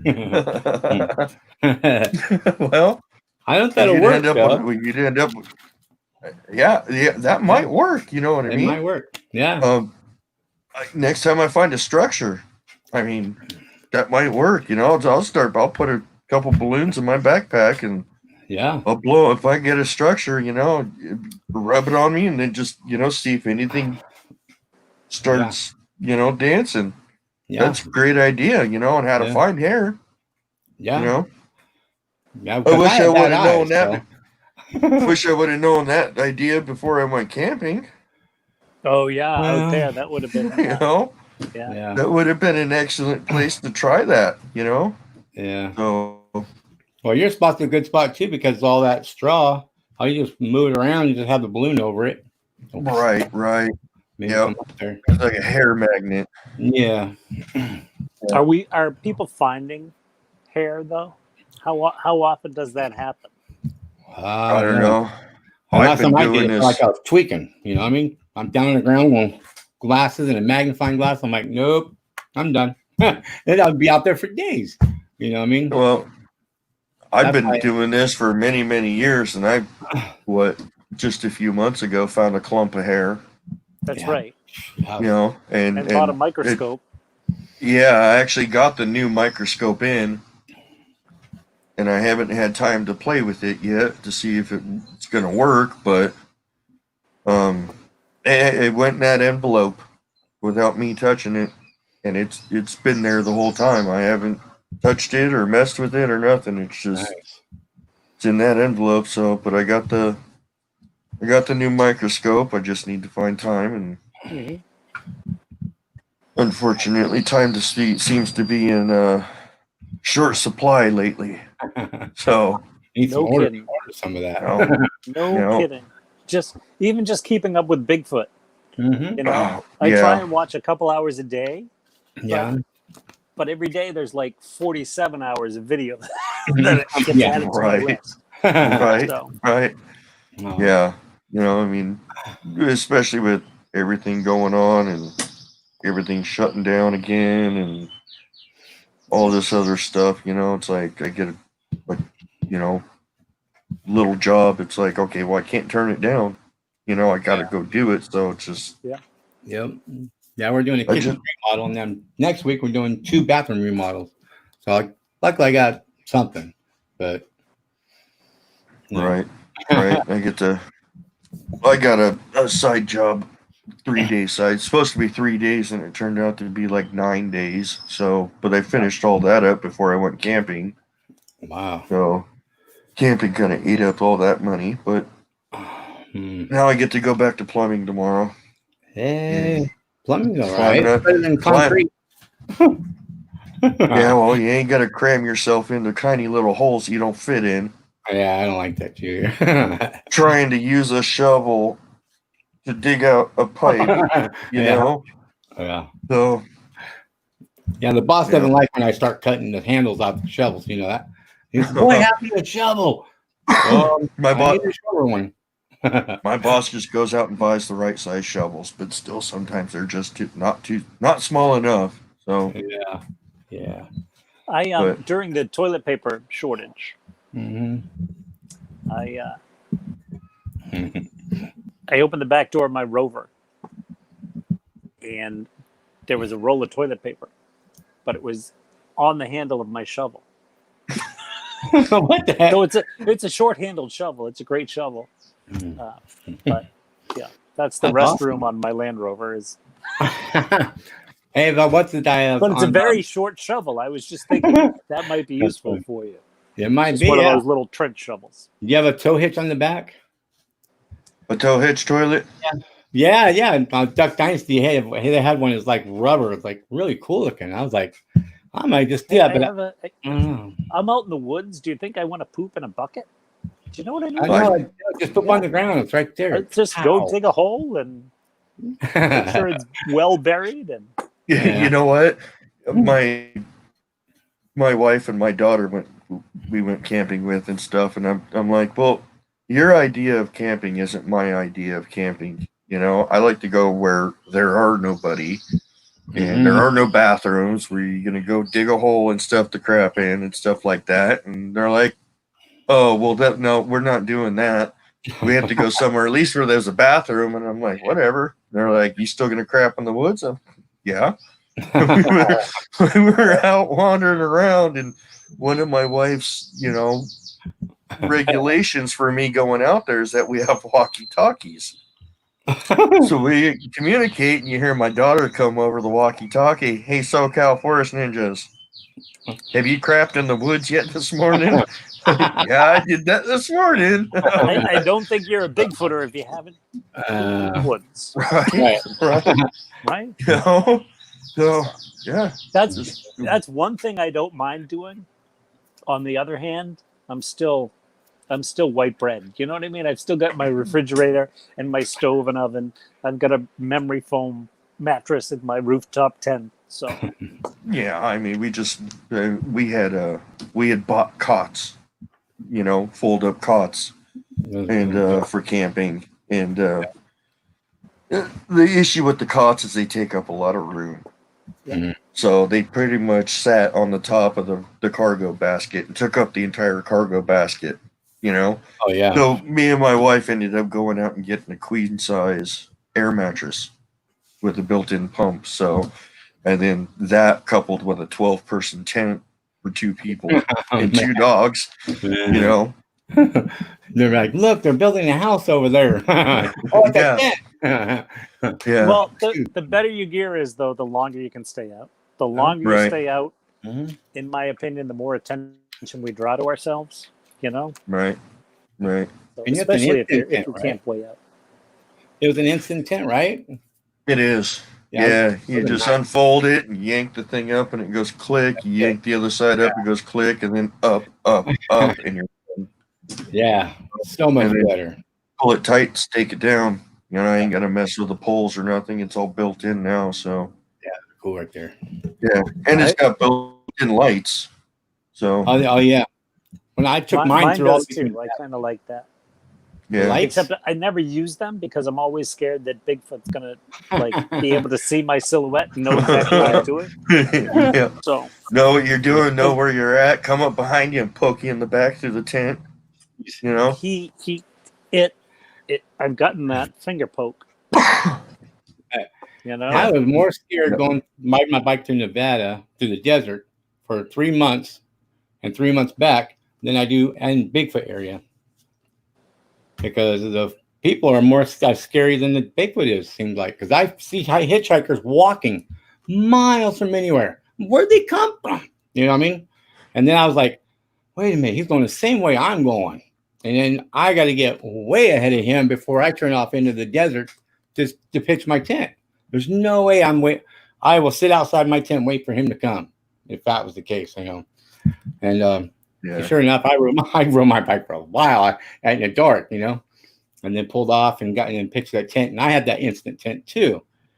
Very nice. I pulled my bike, my trailer, and I slept right there next to him. And I had my dog with me, of course. Not this one, I had Jack Russell. And that was the best time. Whew. But yeah, it was a little scary, nerve-wracking. I've said it before, and I'll say it again. I'm more comfortable out in the woods with Bigfoot around than I am in a Walmart with people. So yeah, kidding, man. I kind of like it out there. Yeah. The Bigfoot are a little more predictable. I think they're a little bit easier to read than a human. Yeah. So yeah, that's just me, though. You know what I mean? Yeah, I think the same way. I've had some interesting nights out there where I'm like, maybe I don't want to do this anymore. And I've been talking to Mark from Trail to Bigfoot. And he's the one from Trail to Bigfoot that kind of got scared out of the woods. Yeah. But he revealed a little bit. It was pretty much a physical attack. I'll let them tell that story. In fact, I just like we talk probably once a week now. But when I think about going back into the woods alone, and I hear what he told me, I think twice about it. Like I'm a little skeptical, a little nervous about it. Yeah. So. Well, I mean, I don't go out at night. So when I was out camping with Sasquatch Omega, I want to go out at night. I want, and then what's weird about those structures is we were going to go parallel to this hillside where another hillside met it, and it kind of gradually went down. It wasn't so steep, and we were going to go left. And for some reason, I kept going up and over, which is where we found all the down logs and then those structures. So for some reason, I strayed from the original plan, and I just kept going. I don't know what it is. Like I said, but I'll tell you what, on the day, everything was fine. We were going out there at night. Everything was fine until we got to the spot to where the structures were, and the whole atmosphere just changed. It just immediately felt very heavy, and it felt like we shouldn't be there. And I kept telling Dave that, we got to go, dude. We don't belong here. No, we got to go. I watched the video. You're like, we should probably go. He's like, I just wanted you. We need to go. It got to a point to where sternly I said, we need to go now. Because that feeling, I had that feeling that if we didn't go then, it was going to end up really bad. Yeah. So right there are two things that lean towards what I would put in the paranormal thing. One, that gut feeling. Is that a gut feeling? Is it infrasound? Is it something that they're doing mentally to us? We just don't know what it is. But talk to Bigfooters, and they will tell you about the number of times they felt that. And when they felt that, they're in an area that's squatchy. They have other experiences that coincide with it. There are things like that. The other thing that you mentioned just then was I meant to go this way, and I just kept going that way. And you found something, and you ended up. I've had those experiences. I've had those experiences trying to get out of the woods where something doesn't want me to go, and I can't, even though I'm heading north at sunset, which means the sun's to the west of me, it's pretty easy to do. I can't stay headed north. Or one time in the mountains in New Hampshire, I was way off trail, and I was just like, that's okay. I'm going this way. I don't know why I'm going this way, and I came across what would be a Bigfoot universe. Do you know what I mean? It wasn't. It was New Hampshire. Our mountains are shorter. Our trees are shorter. I think our Bigfoots are shorter. So it was more of a galaxy. But you know what I mean? It was a Bigfoot galaxy. I didn't find that. I didn't mean to be walking that far off trail. But something guiding you up that hill did that to me. And I don't know how I hear these things a lot. I don't know how we report that. We've got to look at that as evidence, because when we stop looking at that as evidence, we're limiting our possibility for what these things are. Right. But when we have that kind of paranormal, if you would consider it that, what do we do? How do we define that? Well, how what about talk about it? It warned him, Kevin, but it didn't warn him. His, Sasquatch Omega. He didn't feel it. Is that energy? Is that because Kevin's maybe more receptive? I'm thinking so. Maybe he's more open to it. Maybe then he was able to get a hold of him. You know what's weird? The whole time we were up there, okay, you got the structures, and if you're facing the low point of the structure, so the structure's facing the meadow, the entrance is facing the meadow, the low point is facing this hill. And I did a video exploring the hill about behind the structures. That's that hill. We got there, and immediately it felt we shouldn't be there, and I kept turning around and looking up that hill. I kept looking. I had nothing in front of me bothered me, but there was something back up on the hill that bothered me, and I kept looking back up the hill. And I think that looking up that hill is where I just kind of stop, and you see what looks like a blinking eye shine on one side, and one that kind of just opens and closes a little bit. That was up on that hill. Yeah. So that's what they did when looking at my camera. They tilted their head like this, and you can see two eyes leaning, but then one eye will be disappear, and then they'll go out a little bit, and then you'll see one eyeball up on top of the tree, two eyeballs down here, and when these two gone, that's gone. And I'm like, whoa, okay, one's climbed up in the tree or standing up, and the other one's down at the bottom. So we had gone back the way we came. And we had hooked a little more left to get up on the flat ground, which leads us on flat ground straight back to the camp. And Dave was behind me, and he's like, "Hey, stop!" And you hear, ch-ch. And he's like, "Don't you hate that feeling when we're being stalked or hunted?" And I'm like, "Yeah." And he's like, "Let's go 8 steps and just stop." So we go 8 steps. We just stop out of the blue. Let's go 16 steps and stop. So we go 16 steps and stop. Hear it again. Yeah. And he's all, "They're following us back to camp." And I'm all, "I know. Let's go. Can we just go?" So get back to camp. My wife was sitting at the campfire. Everyone else had gone to sleep. And we come back, and we're standing by the fire, and the fire's here. Our tent is over here, and our friend's tent is, over here. So, and there's just woods back there. There's woods all the way around us. I mean, oh man, almost 360-degree angle. There's nothing but woods. We were on a corner lot. Oh yeah, awesome. And so we're standing there at the fire. The tent's here. And directly behind the tent. So we couldn't see it. It got right behind the tent and it was breaking branches. We could hear it. And my wife, "What's that?" And something's breaking branches, or whatever it is, breaking big branches. That's pretty cool, though. So then we're sitting there just chit-chatting. We got the FLIR out again. And we're, it's behind the tent. I can't see through the tent, and we hear this pine cone come flying through the trees. Now you hear a pine cone fall, you hear clunk, clunk, crunk, crash. It doesn't sound like it came through a bunch of trees with velocity, right? And we hear that, and we all look at each other and go, "He's doing a fucking pine cone, dude.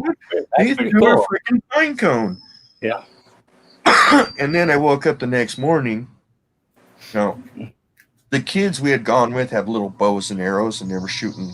I made a target out of a bunch of bark that was falling off of this big log that had been cut down. This big tree that had been cut down, all the bark was falling off. I got back on it, got it all, made it all nice, and the kids were shooting the arrows into it so it didn't stick into the actual wood and destroy the arrow. And I'm out there with my bow, shooting at 120 feet away and stuff like that. But just is the stump that tree was cut from. I'd walk back there, and there was nothing on that stump. The next morning, there's a black rock on that stump. Wow. The heck? And I'm like, right. Kids, did you put that rock over there? What rock? The black rock over in that snow. No? What? Why would we do that? Yeah. So, whenever it was, followed us back to camp. But as soon as it made sure that we were going to stay at camp, it went away. Yeah, I don't think they were there to hurt you. I think they were just trying to see what you guys were up to. Because that rock would have probably been one of your bodies, instead of the rock or a pine cone or whatever. When that kind of stuff happens to me, and this is just a hunch, the noisemaker is always on the other side of an obstacle. Yes, Right. yeah. So it's around a tent, so you can't see it. It's on the other side of a fire pit, so you can't just chase it. Right. And plus, then you get I the think glow the from ones- the I fire, think which when is that messing with happens- your eyes. I think when that happens, look behind you, Lewis. Don't Yeah. because you don't want to see it. But Yeah, right. No, yeah, I I really did the same thing. I don't Yeah. think they're out there alone, and I think that the distraction, when you hear that, Yeah. you're looking in the wrong direction, Right. Draws your and attention. they know to that the- about us. Yeah. So. Yeah. I didn't even think about that. I should have looked behind us with the flare. But You got to camp alone because that stuff will happen, and then all of a sudden you hear the. Yeah. They've done that to me too. Yeah. That could be a squirrel because squirrels, for some reason, sound like they're about 800 pounds. right. Camping alone, but Right. Yeah, I always sit my back to a big area that has like a lot of leaves. That's really hard to walk through. But I don't know how they would probably just climb on the branch and go across the tree and jump on me. But that extra something behind me makes me feel better when I'm looking out the other way where it's not a lot of leaves there. That's what I do in my area because they're so active around there. You can hear them moving around, and then stick break over here, and then something going on over there, and it's wild. It's just so much happening. So I just started getting like, well, I'm not dead, so you know what? I'm just gonna enjoy myself. I would have been dead already, so just hang out and just die if I have to. So, but yeah, it's scary though. Jill Martin was saying, and you had it up there, but they lure you in, and she had kind of quoted Chris and Mark on that. Right. Right. I think that's just something to do with the Florida ones. To be honest with you. So here's the thing: did anyone watch Bigfoot Odyssey interviewing Matthew Johnson, Dr. Matthew Johnson? Dr. Matthew, no, I missed that one. I need to go back and watch it. So I have never been a big fan of his theory because he only tells you part of it and then says, well, if you want to know the rest, you can buy my 4 books on the subject. It'll walk you right through it. One of those. And other things like these are just things that make me suspicious. But he used to go to one area, and now the Bigfoot that he talks to said, well, why don't you move and you can pick a nice area and we'll come there too. And now he brings people out in the woods in that area and shows them Bigfoot, which happens to be like an area of very expensive estates that he's moved to. And Bigfoot's okay with it and is there. So I wonder about, hey, it's a Bigfoot, gated would you mind moving to the suburbs with me? I don't think that's necessarily going to happen. No. Matthew Johnson, if you're watching, I'm sorry. It's just my gut feeling. Yeah. But he talks about how there are Bigfoot, and then there are these Trachons, which are the bad Bigfoot. I don't know the difference. I'm not going to buy his book. I'm sorry. But in my talkings with some people, there are perhaps good and bad Bigfoot out there. Mm-hmm. And perhaps these bad ones are, I don't know, training us to let our guards down? You never know. I mean, you know what I mean? Possibility, anything. Even people so are might, the same Lewis, way. They might just be making you feel comfortable with them so that they can squash you like a bug. Well, yeah. No, exactly. Yeah, hopefully they did it at nighttime because I don't want to see it coming. You know what I mean? You know, Ken and Man. Rachel kind of touched base on that a little bit, the different ones. And from what I got, there's two different kinds. Okay. You got the old world kind, which are the more aggressive and the more primal and the more bluff charging and throwing rocks and stuff like that. Mm-hmm. Then you have the new world kind, which is like what I'm dealing with right now, that want to kind of get to interact with us in more of a more peaceful way, you know what I mean? And to help teach us. So I like those ones better. Yeah, you know, so in that kind of sense, you know, it makes sense. You know, you got the old school just like people bringing up kids. The kids are brought up that the way the parents are brought up, that were brought up by their grandparents, and so on and so forth. You know what I mean? Yeah. Well, it's just like living today. You can't just live in fear of who you're being around, or you're just going to be inside your house all the time. You know, like I had a friend, and I was pretty close to him, but he ended up killing somebody, and I'm like, you know, that could have been me, but if I lived in fear, I wouldn't have any friends. So going to see Bigfoot, I feel it's probably the same way. You know, I'm out there on my own, and I'm doing what I really love to do. But if he kills me, well, you know, that was just my time. But sadly to say, I won't be doing research anymore. You'll have to find another podcast guy.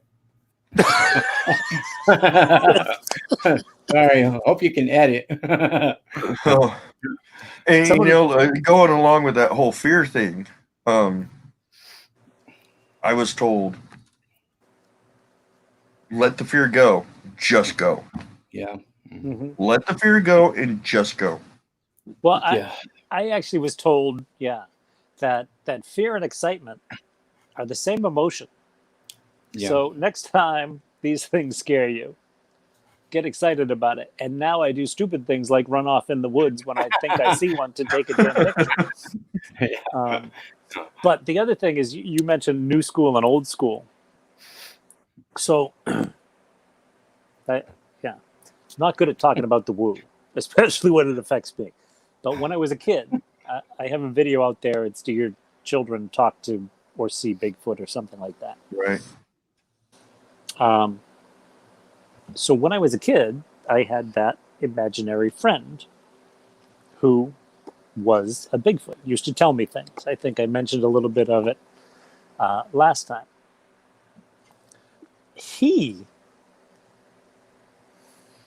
I firmly believe it was a Bigfoot, and I believe that the one that I saw when I was 15 was this being. He used to tell me when these other things were near. So those were days I didn't want to go in the woods. So are there two kinds? I don't know. I don't know. But he would warn me things like. Maybe he was talking about dogmen. Maybe he was talking about them. That you don't want to go out there with them. Because they are aggressive. They're bold, like crazy. Come out and show you themselves, and I mean, pretty scary stuff. I don't want to limit evidence, but if Dogman is out in the woods, I'm retiring. I'm out. Me too. I'm not going out there either if that happens. That's scary already, man. Those I can't no way imagine coming out of my tent and seeing that. Yeah, you brought up Dr. Johnson said the other day that they were good. Yeah, good murderers. Let's see. Loving creatures. Let's see him take one raw T-bone and feed him. Yeah. All right, let's see it. So, you brought up the whole imaginary friend thing, and about your imaginary friend, and that got me thinking. Maybe these imaginary friends aren't so imaginary. Well, no, I firmly believe because I had an imaginary friend named Mr. Puff. And okay, well, listen, my mom asked me one day to draw a picture of Mr. Puff. So it was just this big puffy scribble, 2 eyes, a nose, a mouth, big hands, big hands and big feet. I think I was probably 3 or 4 when I drew that picture. I think my sister still has it. Ooh, So I would like to I'm see gonna that. yeah. And it's like I can picture the picture in my head, and it's like, is this topic my destiny? Is this what I've been, is this my path in life? I do, but I've been in discussions lately where people think that those of us who had younger encounters and are still encountering them are like being primed for as targets. And that the more we know about them and the more we're able to avoid them and resist them, that like the bigger the prize we are. Oh, dang. Interesting thought. I mean, it's a conversation. And we don't know It is. if these things are warm and fuzzy creatures, Yeah. You're right. We don't know if they're killers. Yeah. But and there's that line. Well, there's no. I was going to say there's a line in the community where there's the good and the bad, but this community's been drawn and quartered, so Right. there's all kinds of divides in it. But it's interesting, and I don't know if we need to do do we start drawing circles and putting all the evidence in them and make it into like some kind of Venn diagram? I don't know. I don't know how we figure out what it is and but I don't think we can deny any evidence. And that's what makes this Venn diagram thing so hard. Right. Oh. Yep. That's how I feel too. And it would be hard to do a whole picture, right? On your own. Like it would be like you running a whole Walmart by yourself. Everybody just go home. You'll do the stocking, the cleaning, the register, the going to the bank, and whatever else they gotta do. You just can't do it all. So it's separate like we do, and just specializing in that. That'll definitely further the evidence and the research. I think, and it's just got to come together to put it together. To so start pick our specialties, but we also have to share our information. Otherwise, us having a specialty doesn't really matter. Right. Yeah. So that's what I think. But, I mean, hell, and I also think every once in a while we should try and find an expert on something. When we can't figure it out, we've got to find someone who knows more than we do about things. Like the hair. It's very similar to polar bear hair, so let's go find a polar bear expert. That's right. Right? Yeah.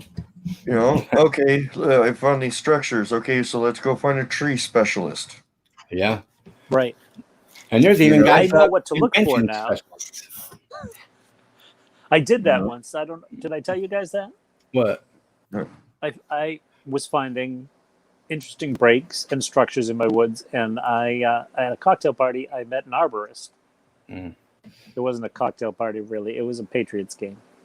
We were just watching it on TV, but and I have this buddy who loves to introduce me. Oh, this is Max Powers. He hunts Bigfoot. He will not introduce me to anyone without any other way. So this guy was like, "You do what? Where? Blah blah blah." And so I found out he was an arborist. I started asking him, and he said, "Well, I'm gonna be out that way tomorrow. Why don't I meet you there?" So he came out to the woods and he looked at all the different tree breaks, and was like, "Wow, this is really interesting. This tree shouldn't have broken here. This is how trees break. This is not." and so there are people out there who know enough to know when something's suspicious.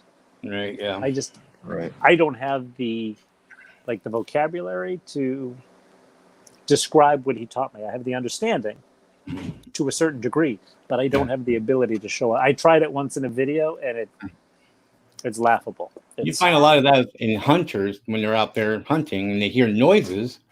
They always, say it's something else when they really in their minds they have doubt that it really is that. one knock, oh, it's a deer, doing his horns, Yeah. So it's like, then they're thinking, that really didn't sound like that, but you know what? I'm over it, and then, wow, there it is, So then they think back, all those noises that they heard, all those years, and that thing was right here next to me, or that, or whatever it is, and they're explaining it away to something else, and that's like, it's crazy that you can just say it's something else than when it's not, what I mean? And just be educated and stuff. You can learn so much more, but are we done? Are you frozen? Kevin's frozen. Is he? Yeah, he's frozen. On that, when you talk about hunters, one of the things that hunters always say, there's no such thing as Bigfoot. I go out hunting all the time. I've never seen Bigfoot. Yeah. But you're sitting in a tree, in the same tree, every 2 weeks, every year. Right. And you've got a loud stick in your hand that goes bang, that they know kills things. Right, yeah. Would you stand around there for those 2 weeks? No, I don't think you would. No. Yeah, there's a report. A guy was up in a tree stand. Right. And down even the deer. The deer? What? They know. Even deer know when it's hunting season. Yeah, they do. Yeah. Yeah, they'll avoid it. Yeah. So the animals know when it's hunting season, and they go to the wildlife protected areas and stuff. In the Forestry Service has seen it year after year. Right about this time, our population of deer and moose and elk are going to triple, because it's hunting season. Yeah. So animals know. They do know. That's weird too. How they know that. So, I mean, if a deer, elk, or moose can know that, imagine what something like a Sasquatch with the intelligence to deduce and figure out, what they're capable of. Yeah. I mean, like the duck-billed platypus, the way the duck-billed platypus hunts, it senses minute electrical impulses in its prey's muscles. Damn. The heck? Figure that one out. Yeah. So if a duck-billed platypus has that kind of ability, that's nuts. Who knows? Who knows what they're Who knows is right. So we need to find a biologist who can tell us that stuff. He's like, I'm not laughing. This is serious. We gotta do it. Yeah, we do. The animal world is absolutely incredible. Yeah. Like the elephants and tigers and stuff like that using infrasound. Snakes, pit vipers, they see not infrared, but they see in thermal. Right. They have thermal vision. I mean, come on. It's a biological animal. We are known about it. You know what I mean? They have receptors in their nose, in their mouth for sensing electrical impulses. I mean, snakes are incredible. When you get down to the way they work and the way they hunt and what their abilities are, it's absolutely incredible. Yep. Yeah. So, I mean, people look at an elk and just go, oh, it's just an elk. Okay, well, guess what? That elk knew you were coming from 2 miles away because it could feel the vibrations of your feet through the ground. Yeah. So, I think we have to be careful, though, in ascribing traits of other animals across species. In related species, so hominids, I think, yes. If there are apes that do this, we can attribute it to whatever this is, whether it's an ape or a human being, whatever it is, we can do that. Right. Like the bioluminescence thing. Mammals just don't bioluminesce. They do when they eat salmonella. That is bioluminescent, but that's the only time they've ever done it, and we didn't find it until 1995. We have to be careful of because one animal can do it. Mm. Bigfoot can do it. Well, yeah, Now, that's- I mean, I'm not associating any of those abilities with Bigfoot. I'm just saying that there's amazing animals out there There are. that we know of. And when you get down to the way they hunt and the way they work and the way they do what they do, it's incredible. Absolutely incredible. You know? The planet's amazing. Exactly. Like, you know. Yeah. It's there's so much more to it than we even can fathom right now. You know? Yeah. If we know that little about our known ones, then we know a whole lot less. Yeah. I mean, all these years of studying all this stuff and how far we've come in such a short period of time, it's just a scratch on the surface. Yeah, that's just with modern stuff, the technology. We didn't gone out there in the woods yet, really, to really look. We're still finding new things all the time. It just shows that we're not out there enough. All the scientists, they're still at home, not testing here. You know what I mean? Right. If you're watching. Yeah. Any scientists out there watching, you're not doing your job. Right. Want to slide some stuff under the rug for us? Let us know. My email's at the bottom. Yeah. I don't know how we do that. How do we recruit these people? Start hanging out. Should I start hanging out in Woods Hole and be like, hey? But a microscope. I think you start saying Bigfoot, they'll be like, I'm out. Money talks. Money talks. You know what I mean? Yeah. No. How long does it take to be a scientist? Maybe I should start now. I think that kind of science takes just a lifetime. I think you're a little late. You're starting. Hey, I'm still young. This is not gray. No. All right. I don't think I could be a scientist. No, me neither. But I did have one of those things that Kevin got though, but it wasn't digital like yours. Yours is nice. The one I had was like the one you had to like zoom it in and stuff with and that little glass microscope. Mm-hmm. Yeah. I mean, the USB microscope. I'm almost thinking if this one doesn't work, I'm just gonna have to save my money. And I found one online that actually looks like a microscope and works like a microscope. It's a lot more money, but it still plugs into the laptop. So. Hey, check out. Huh? Oh yeah, no kidding, right? Yeah, you can zoom in with your camera. I did that. It just doesn't. Yeah. It just gets. I'm just kidding. But yeah. Hey, I'm gonna send you that WavePad link, and then also see and check it out and see if you like it. If you do, then I'll get it.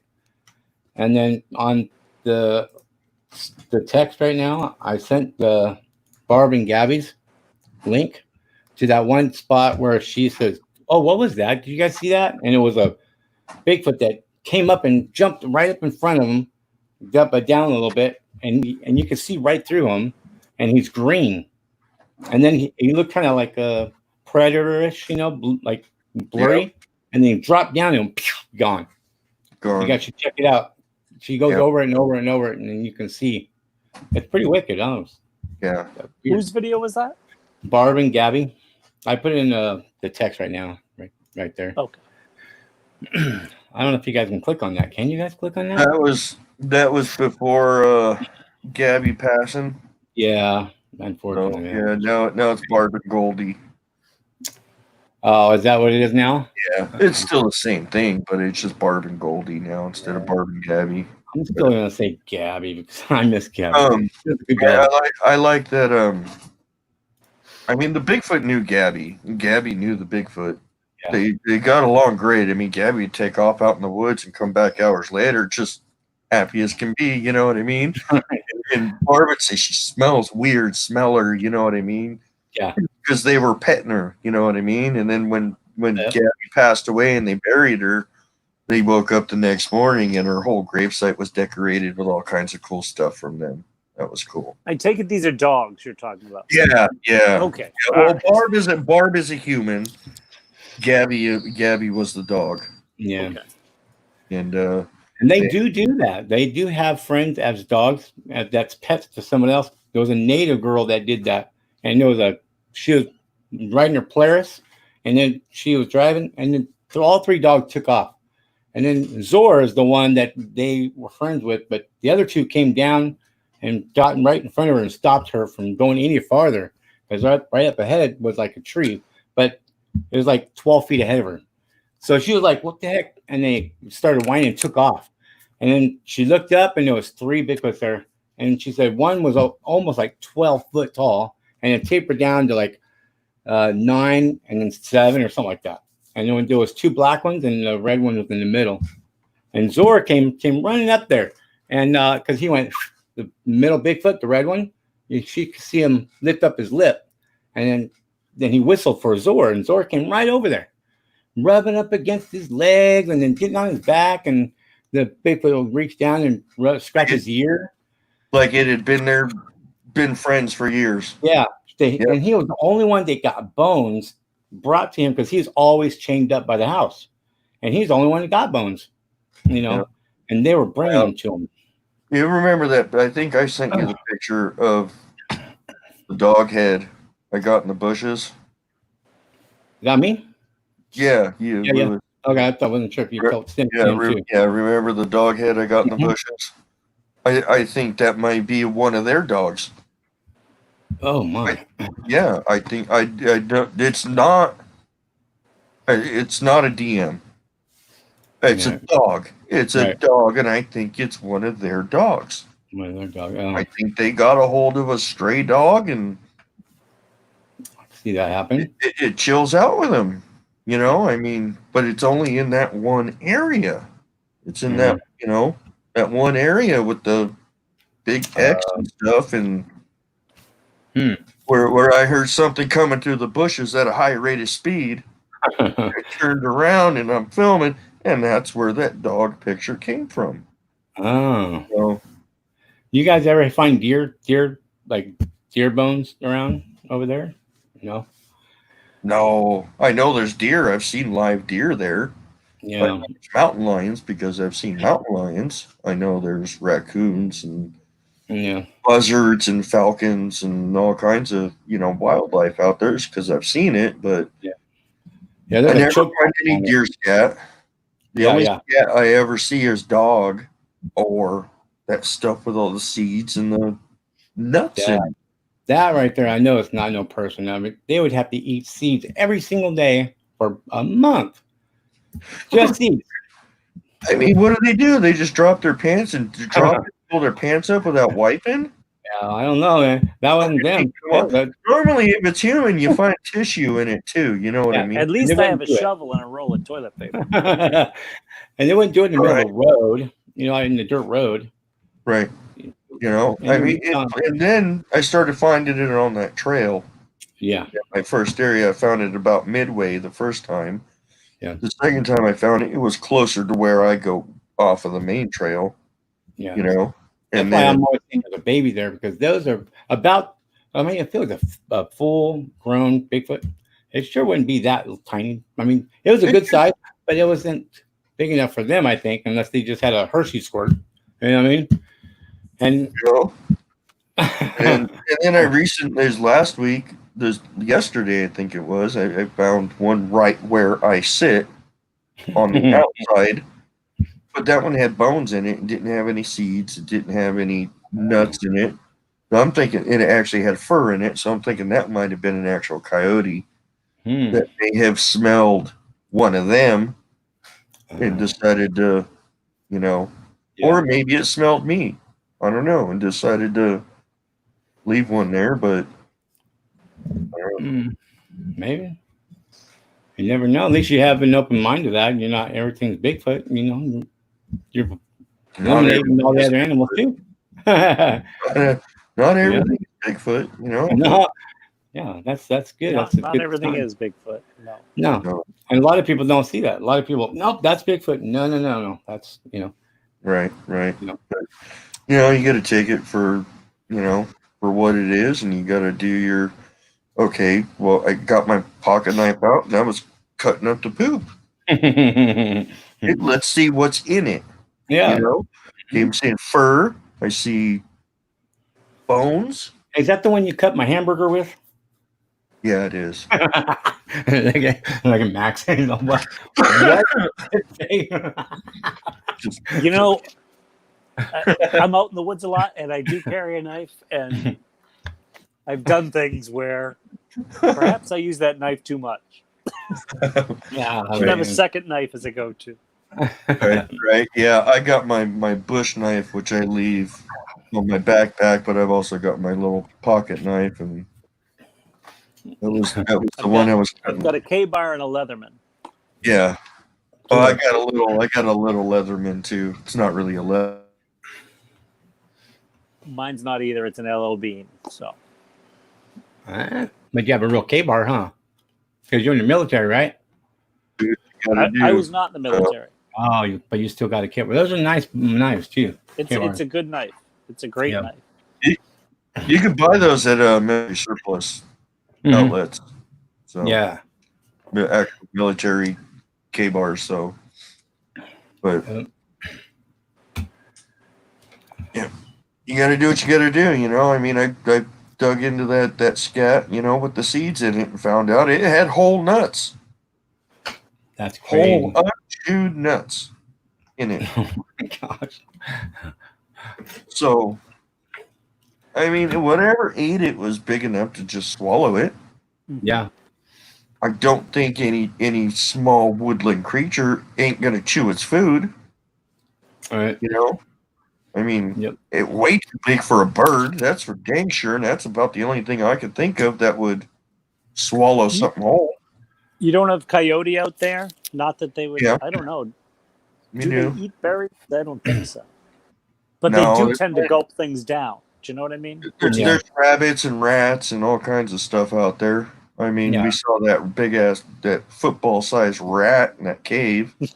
Gosh. Yeah. You know, along with the cute little barn owls that scared the crap out of me.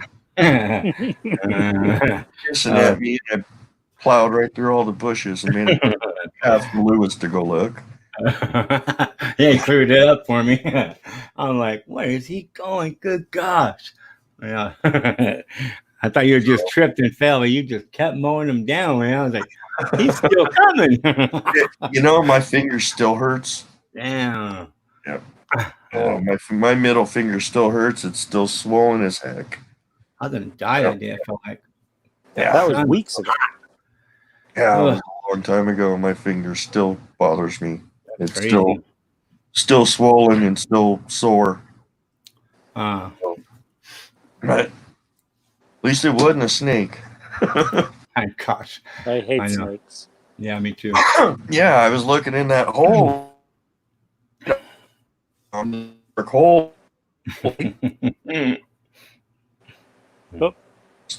From hawks spilling out of the front of it in hawk feathers, and I hear this, and I just got this image of this snake mouth open coming out of the darkness, you know. Oh, there he goes again. What's in there? I mean, it sounds like a snake, and it sounds like a snake. I just bailed out, and Lewis was like, flashlight, I want to go look. He's like, that ain't no snake. It's these cute little birds. What are those, owls? I thought they were possums at first because the way their eyes looked and their beak was looking down like that right at me. And I'm like, is that a possum? Because it looks white and everything. Right. And then I kept looking, and they turned its head, and I went, oh, that's a beak. Yeah. A big bird. And the big one was in front. And then they got smaller as they got back to the cave. So the big one was. Are you sure that's not perspective? No, the big one was the defender. It was covering all the other ones. You can see a head pop out. Yeah. And we came home and did some research, and that's a barn owl. That's what they look like when they're babies, and that's what they're taught to do out in the wild because predators. Yes, they're mimicking a snake for predators. How about that? So when I walked out, did its little predator mimic and thought I was a predator, and It worked. You. I don't think I've moved that fast in 20 years. You know? That's why I'm glad I live in New England, because we don't have snakes. You know, we don't have insects that are going to kill you. We we have bears. At our beach, we have great white sharks. I got to be careful there. Yeah, we got them too. We have cougars. The state of New Hampshire won't admit it, but cougar tracks are pretty obvious. Yeah, we got mountain lions here. We got coyotes. We got rattlesnakes, and you know what? They are at the bottom. They are at the bottom of my list as things to look out for as in danger. So, you know, I mean, I've seen 3 mountain lions up there.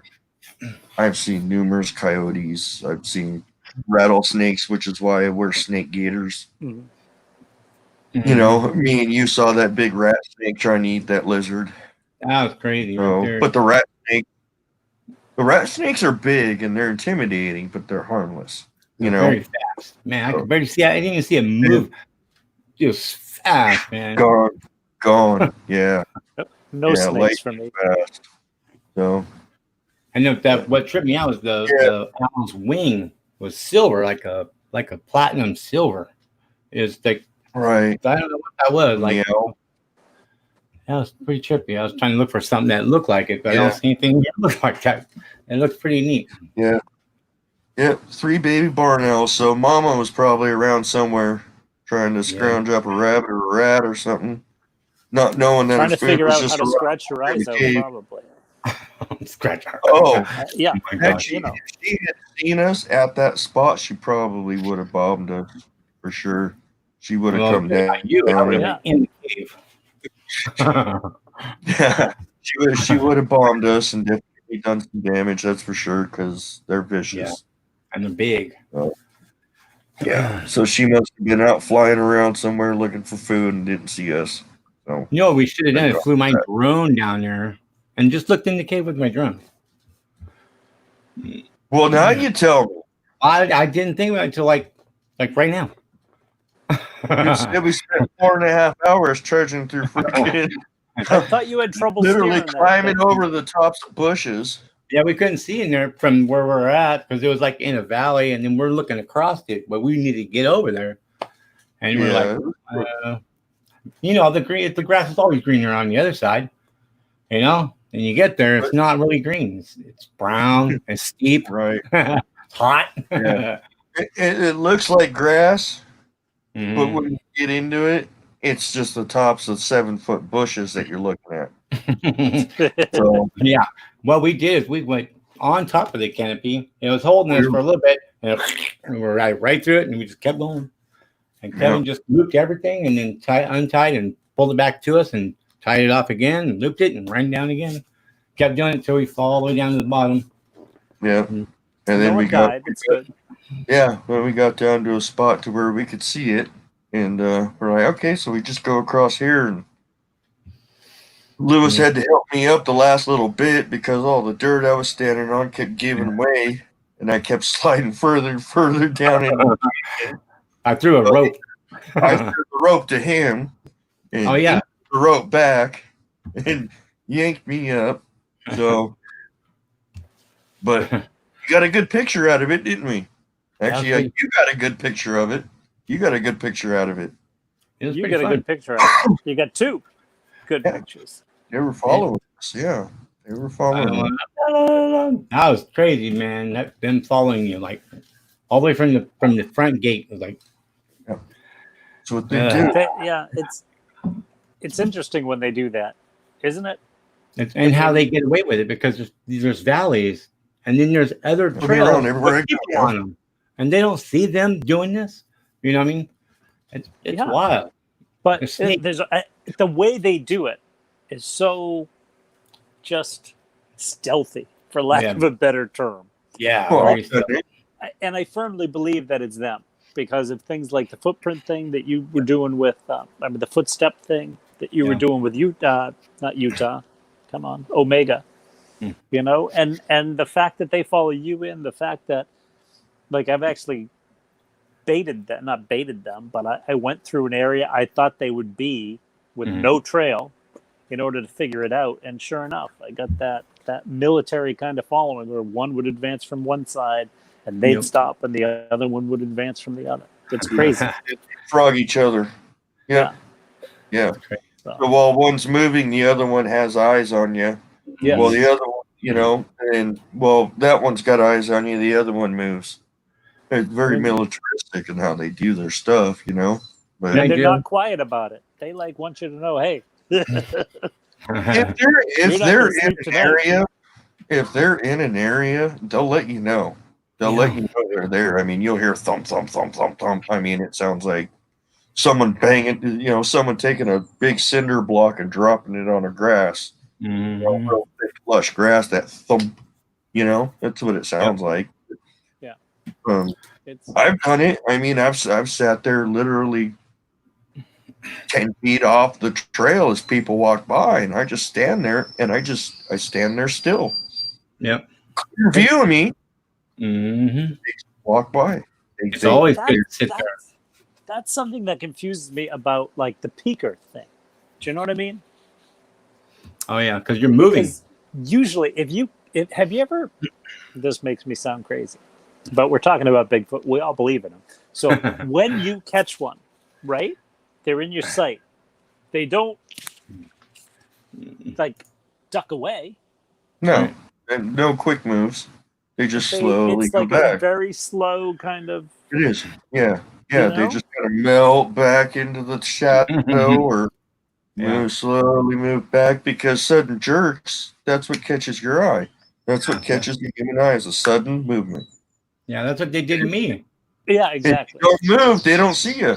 I filmed the whole thing, and I was looking at it. It was a black square. It was in the open where the light was, and then I kind of like went, and then it was gone. And I was like, but there was still a black spot where I didn't think there was one there, like before that. But so I was like looking at it, and I turned the camera on now. It's on my YouTube, and I'm watching it, and I'm like watching it, and within like a minute or two, it's fading out. And it's all starting to turn sunshiny now. I'm like, what? And that's exactly where the mom stays. But if you had turned your head and turned back, it'd be gone. Yeah. I turned the camera on. And Lily sent me a clip of one of my videos and stuff where I'm sitting in front of the bush line in the foxtail area. And she had to slow it down to 25% to see this, but you see it just come out of the shadows a little bit, and then it just melts right back into the shadows.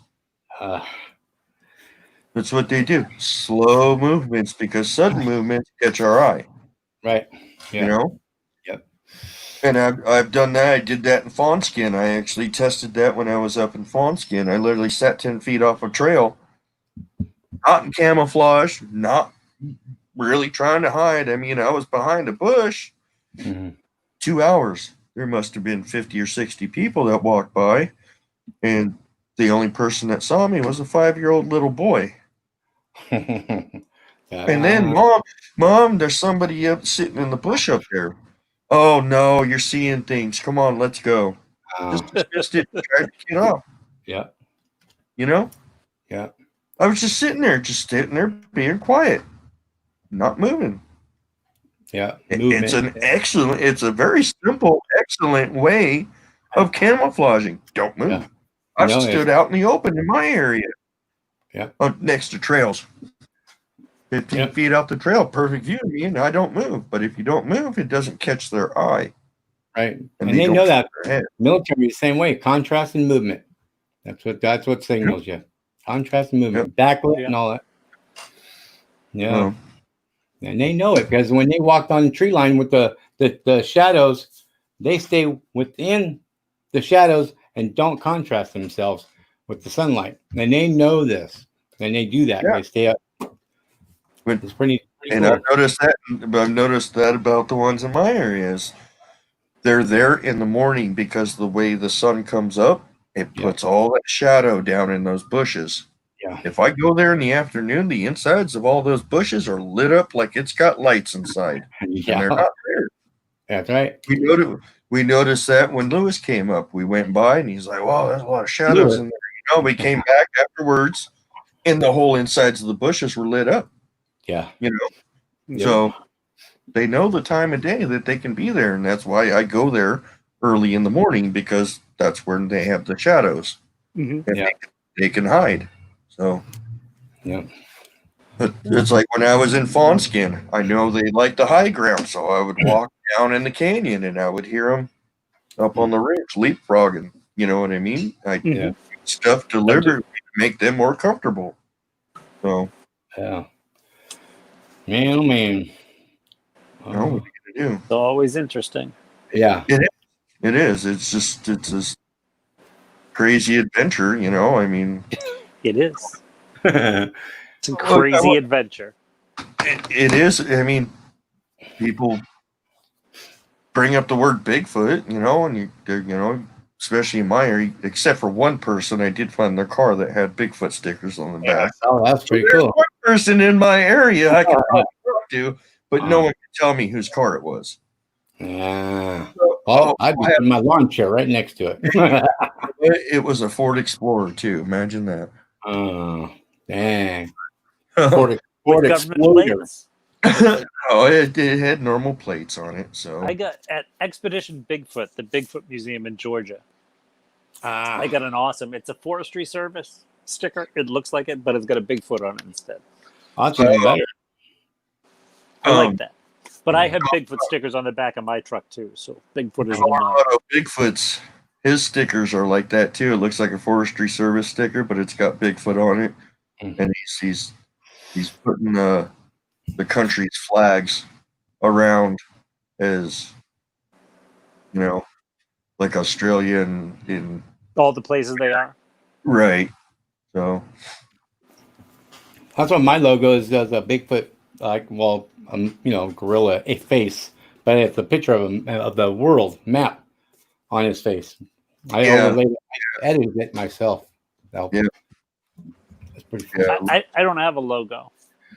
Why don't you have a logo? Logos cost me. that was my logo. I edited mine for free. That was a good one though. But then you had to cross out. We couldn't feed him. It's Then he fun. started feeding them. Yeah. Yeah, I know. We started this podcast, and the red circle wasn't there, and then I just you could thank Ken King for this. That's okay. It's good. You can thank him for it, because I was like, you know what? He's been doing it. He ain't had no problems. Out of care, I'm going to take some apples out there. And I did. Well, they disappeared.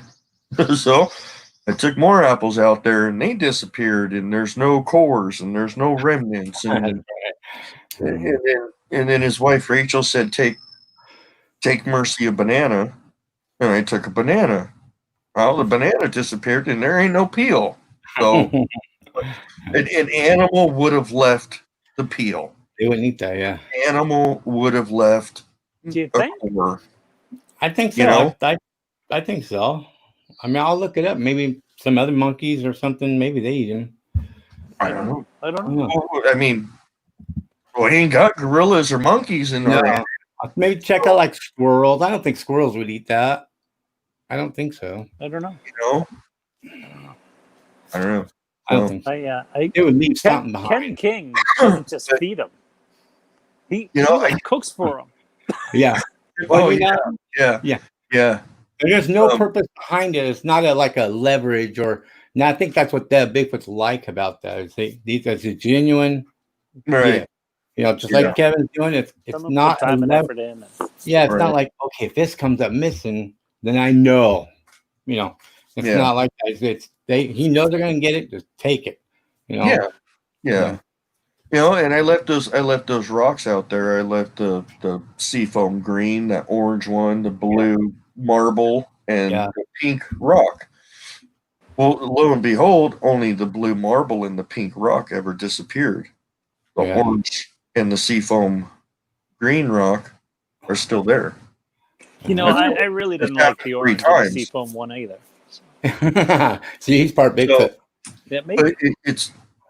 It's a round. It's a blue sphere, Mm. and it's a pink rock. You know, I mean, I see it that you're learning what they like and what they don't like. Female, you know, so Yeah. it's got to be Mercy that's getting them. So Yeah. So you learn her colors. You know her colors now. So and you know she likes bananas and apples. yeah, So and now we're gonna find out if she likes honey roasted peanuts and Chex Mix. and I'll be waiting at the tree. Well, I put Chex Mix in the bucket last time when I put the bucket out there with the top on it, and obviously they didn't get the goodies. And I felt my heart. I walked up and I saw the bucket sitting there. The top is still on it, and my heart sank. Not because they didn't mess with the bucket, because they didn't get their goodies. Right. You wanted them to have my heart. That's why my heart. I mean, I was just like, man, I messed up. They didn't get their. I shouldn't have done that. They didn't get their goodies, and I felt really bad. Right. Yeah. So that's where I'm coming from. Yeah. And, I apologize several times. I'm sorry. I get it. You're not into my shenanigans. I'll apologize. I just wanted to make sure that no other critters got them. You know, I wanted to make sure that only you got it and no other critters out here got it. Which isn't the case because according to my audio recording, they come out 15 minutes after I so yeah, they don't have time to get it. there ain't no critters that have time to get it because they're on it. They are on it. Yeah. So, Gabby or Barbara usually brings an apple pie. All the time. I was like, hey, man, I wonder how much those apple pies are up there in Greenwater. Where Greenwater is. That's like a little bitty town. You have to drive down a hallway of trees just to get there. Some people actually know how to make an apple pie. There are people that do that too. They make an apple pie? Yeah. I can't even boil water without it just disappearing on me. Man, apple pie. I mean, Max asked me what my Apple budget is a week. So yeah, it's like, well, between gas and the apples and everything and stuff like that, what was it, about $40 a week? My God. So it's a grocery haul every time you go up there. This is one of the biggest expenses is Bigfooting. Yeah. Right. When you look at the gear that I've purchased, hiking stuff, boots. Right. Yeah. Oh yeah. Same tents, backpacks. A lot of stuff. There's a lady that went hiking and she had a tree structure there, and she goes, "Who would build this? Look, there's no coverage. Who would build this right here? That's huge teepee structure, totally Bigfoot." And then she's like, "Whatever," and she left. And I'm like, "What? That's just a teepee structure right there." You sent me that link. That was hilarious. She's just walking down with the dog. She sees this big, huge teepee structure. She's all, "Now, who would build this? This don't offer no cover. It shelter you from any element."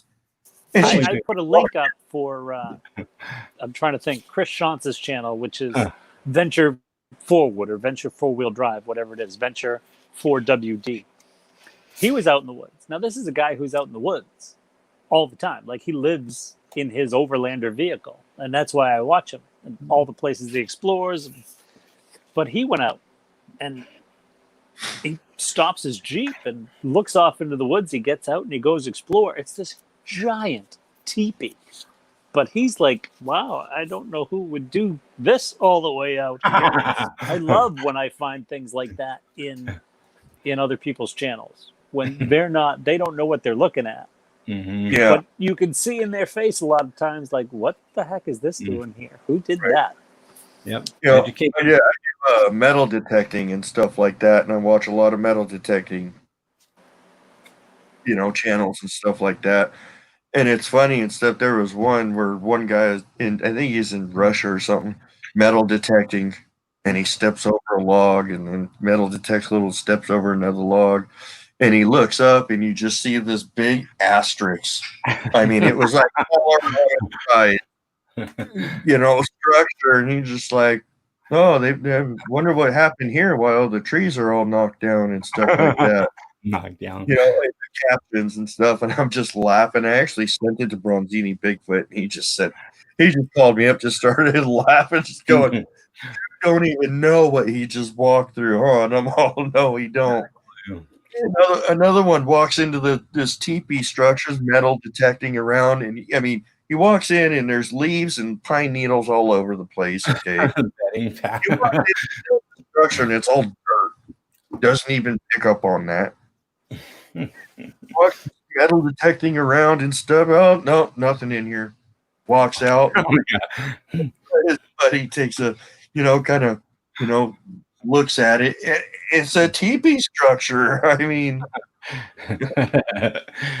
stupid guy. There's some of them out there and stuff that do metal detectors that are aware of them out there, and they do find stuff.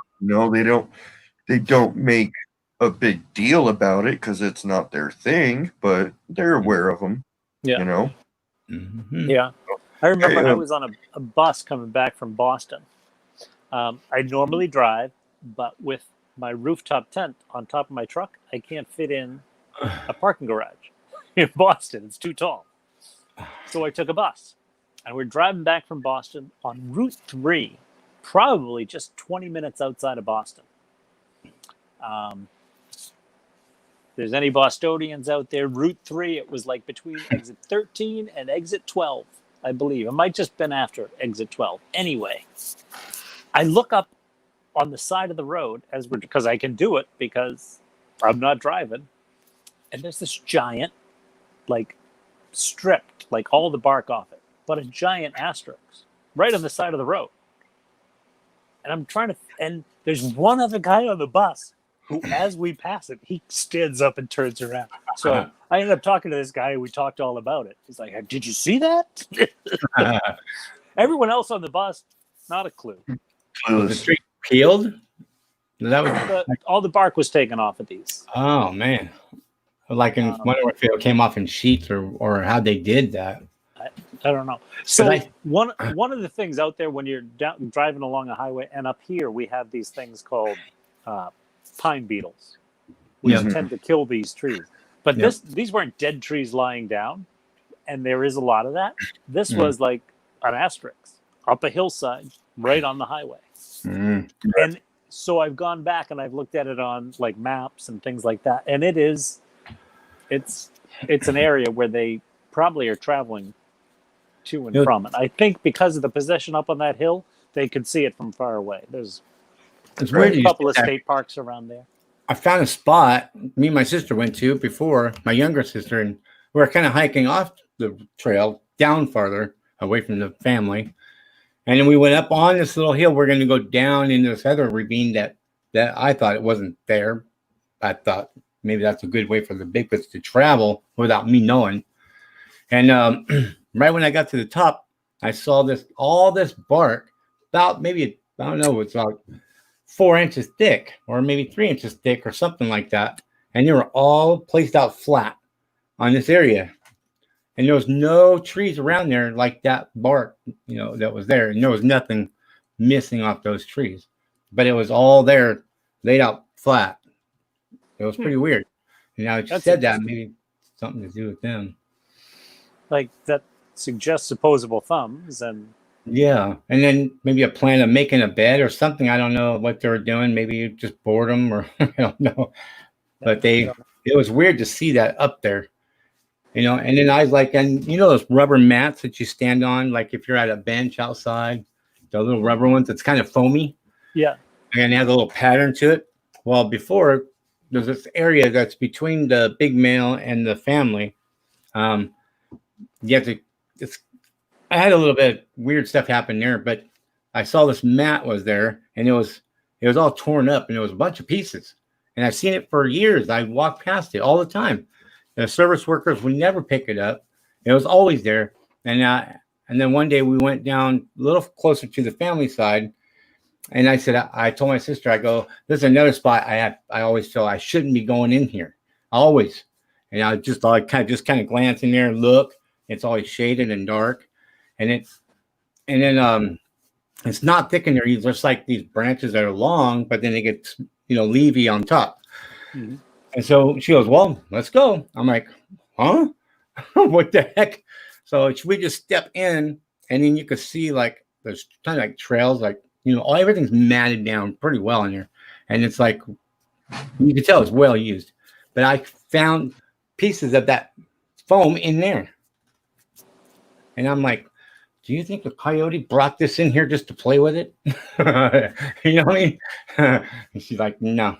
I think they brought that in there because they were bored probably. I was like, man. So it's like trippy how things come missing if you're not keeping an eye on it. You'll not connect them together.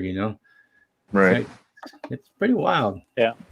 I mean, if it wasn't for Ken King putting that tracking device in that ball, he would have never found Junior's little frickin' stash house. And everybody said, "No, you can't put a tracker on a Bigfoot. Why even try?" Nobody tried. And then once somebody tried, wow, look at all the stuff we figured out. You know what I mean? He figured out. Yep. And that was never part of the woods that they've never been to before. Yeah. And they like the things that they get. They like colors of blue. He has canines. You know what I mean? And it's like, that's a lot of stuff to figure it out. Just one thing. Yep. I'm kind of jealous of the equipment.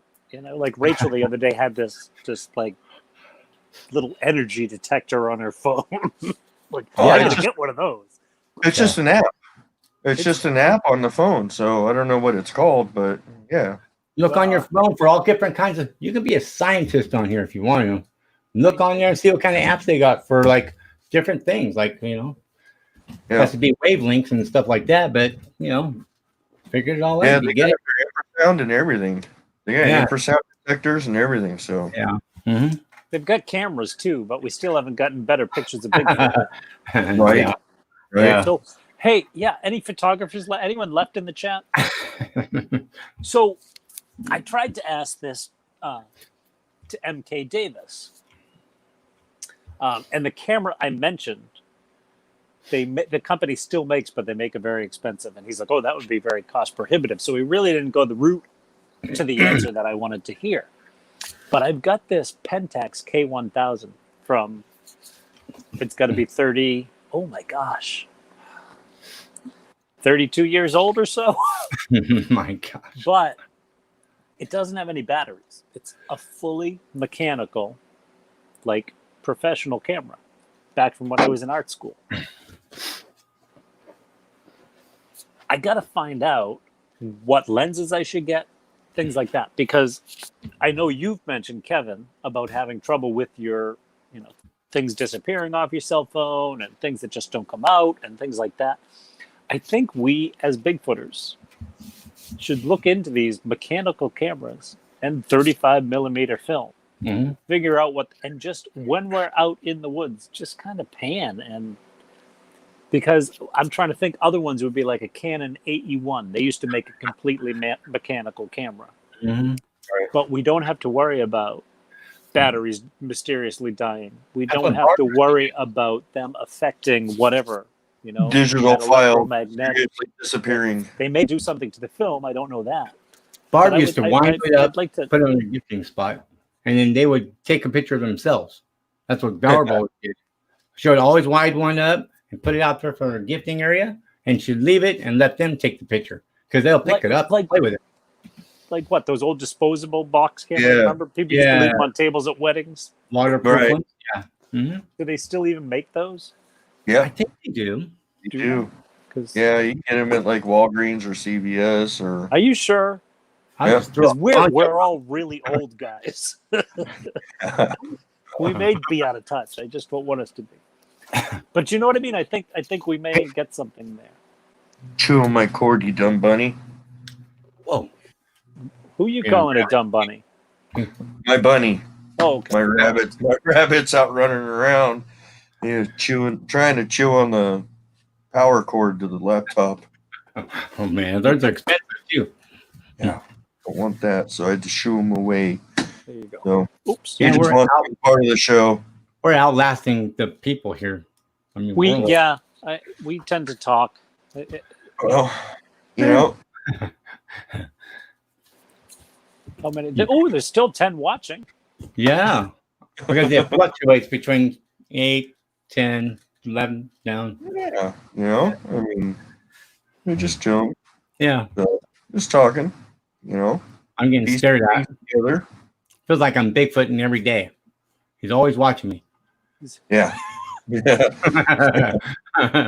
Does he have to pee or something? What's He wants to go do something, but I'm not going anywhere tonight. Got my sweats on. I'm not going out there. No. Yeah, my dog used to love when I had a golden retriever, and when we would go out and they were around, he would get like all kind of jumpy, but his tail only the tip of it. It would be tucked, but the tip of it would be wagging, you know. So, but he was excited when they were around, but wouldn't step too far. Like if he went 3 feet away from me at that point, no, it was crazy.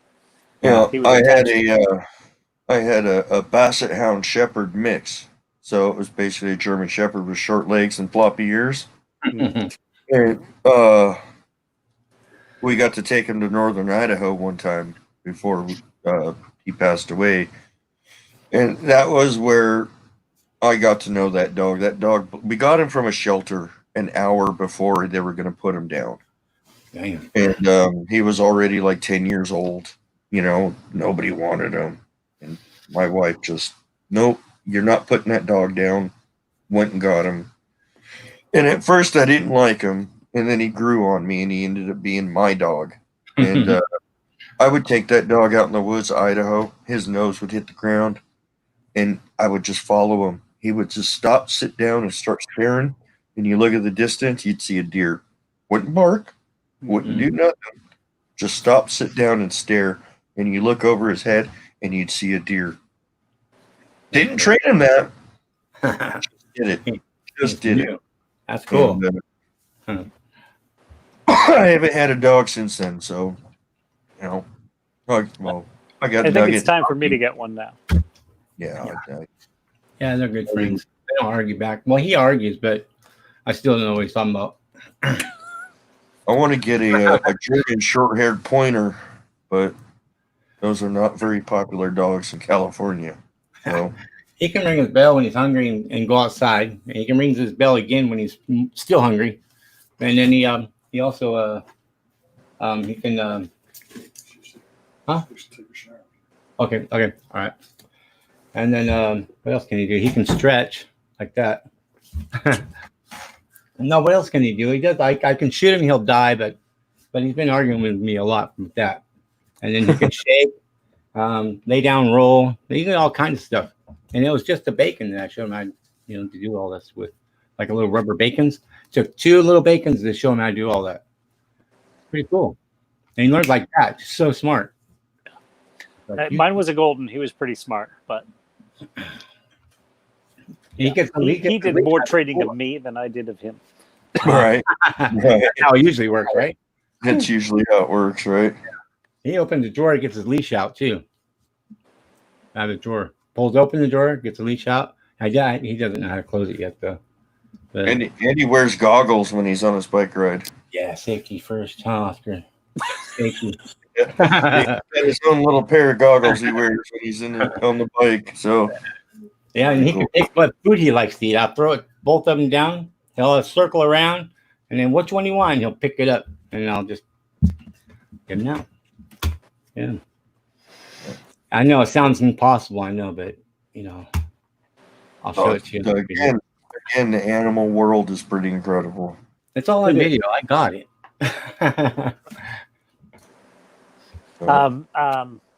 What's the guy from England? GPE?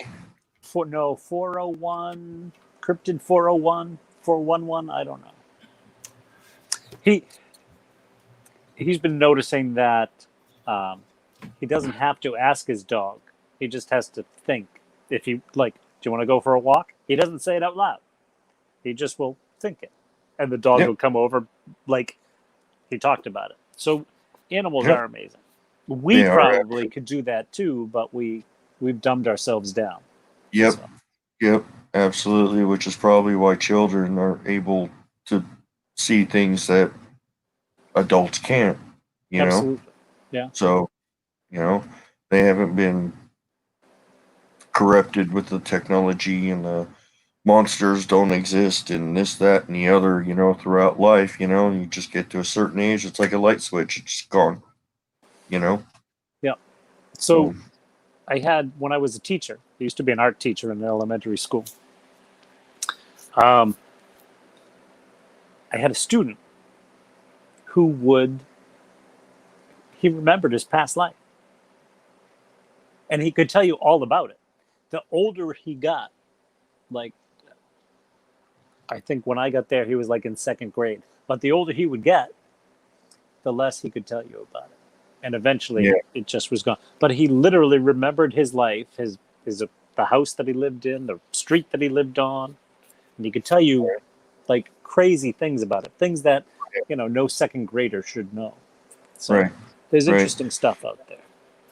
And now on all this DNA studies and stuff like that, they're saying, our DNA contains generations and generations and generations of family history. You know what I mean? Mm-hmm. So it stores a lot more than just what the scientists thought it did, which was our chemical makeup or whatever. It stores memories, it stores trauma, it stores all kinds of stuff. So Yeah, I think science is about to blow our minds, really. yeah. Well, I mean, it'll blow our minds if they allow it to blow our minds. Otherwise, they're just going to keep it quiet and be like, I don't know. There is that, yeah. Well, All the work around the pyramids, Zahi Hawa, yeah. they're hiding stuff. Oh yeah. I don't know about Absolutely. emerald tablets or anything like that, but Oh no. There's probably Vimana and all that stuff in there that they're hiding. You know what I mean? The ancient flying machines. Oh yeah. Absolutely. I mean, the Egyptians were absolutely incredible culture, and they weren't done. I mean, they had batteries. Why did they have batteries? Well, probably because they had some sort of lighting source. well, yeah, the Baghdad battery, and then there's Yeah. also that depiction in the pyramids of that what looks like a huge light bulb, and they had the Right. technology. And they found hieroglyphics of airplanes, boats, all kinds of stuff. I mean, how? I mean, it may Not just there, but also in the Mayan pyramids, which is very interesting. Similar architecture, similar pictures. Yep. But Yeah. and we probably will never know. Right. So I bet these things we're looking for know though. They probably do know. Who knows? Well, you got to watch Rachel's channel Into the Veil to get that kind of information. I do. I'm very curious. I'm not all caught up, but I'm trying. But you got to get caught up because it gets really good. It gets really good. So you gotta binge that. Definitely get caught up on her stuff because it's incredible. I mean, I'm not trying to do a spoiler. Don't know if you saw this one yet. She puts so much energy into it. She sweats blood. Ooh, I haven't seen. I've seen her with the towel, and she's like, "Ooh, this one's making me really hot." She puts so much energy into it. She sweats blood. Wow. I literally had to call her after watching that, going, "Are you okay?" She's like, "Oh yeah, I just putting a lot of energy into it, Mm-hmm. I'm like, well, don't put too much into it, man. You give yourself a damn coronary, you know what I mean? Yeah. So yeah, it's what she does is absolutely incredible. And what her and Ken have got going on is mind blowing. Yeah, really interesting. All those things out there in the woods, and oh yeah, like their ability to not just understand it. It's one thing to say, "Okay, these things are out here, we get it," but to completely just accept it and be like, yeah, these things are in the woods behind my house, and there's so many different things, and they're just so accepting of, and this is, here's something new. What do we have now? Yeah. Well, let's figure it out and go from there. I would be, I might have moved. I don't know. I don't know. But on the other hand, I grew up, and our closest neighbor was Bigfoot. Yeah. So what's really rare is they're willing to give that up to them, the Bigfoots, letting them know about this stuff. They don't have to do that. I mean, they don't have to know anything. They're letting them know all that stuff, which is cool. That is a perfect example of new school type that I talked about. Mm-hmm. They want us of the new school. Yeah. There's like old school and new school. Yeah. Old school ones are kind of primal and aggressive and more towards what they were back then, and the new school ones want to kind of communicate and give us this information, and perfect example of the new school type. Yeah. So, Well, yeah, I think that's what I was getting when I was a kid, was this, what I called the old man in the woods. right. I would get important information. I didn't get, Right. but I didn't know to ask those questions then. Do you know what I mean? Yeah. Yeah. And I unfortunately think this being is gone now. But because I have gone back to look for it. But Yeah. I used to go all the time. Yeah. Like up until I was probably I wonder. in my 20s. Might not be gone. It might be that your energy signature has changed over the years. Well, like we were just talking about that. But I still have this bizarre thing. Like when I find a camp spot and I go and I sit and I kind of meditate and make sure that this is the spot that I want. Right. Makes me sound earthy, crunchy. I'm not really. I kind of am. But I would do that a lot. And back when I was going out in the woods frequently, I was very in touch with, I don't know, a more spiritual side of myself. Right. Right. Well, that's really how you're gonna. It's what I'm working on right now. Yeah. Yeah. I mean, like, I deviated from our plan when I was out camping. I was just gonna go down here, go left, go down, and try and find a way across. Nope. Well, get straight up over the hill and. Well, yeah, when you get that instinct, you got to follow it. Like, not a lot of people do that. We train ourselves not to do that. I'm training myself to do that. Have to have that plan. Yep. So. Yep. I mean, out in my area, I could, okay, there's one over there and there's one over there. I could feel it. You know what I mean? Yeah. And then shortly after, I'll hear a branch break over here, and I'll hear twigs or something shuffle over here. Okay, there's my verification.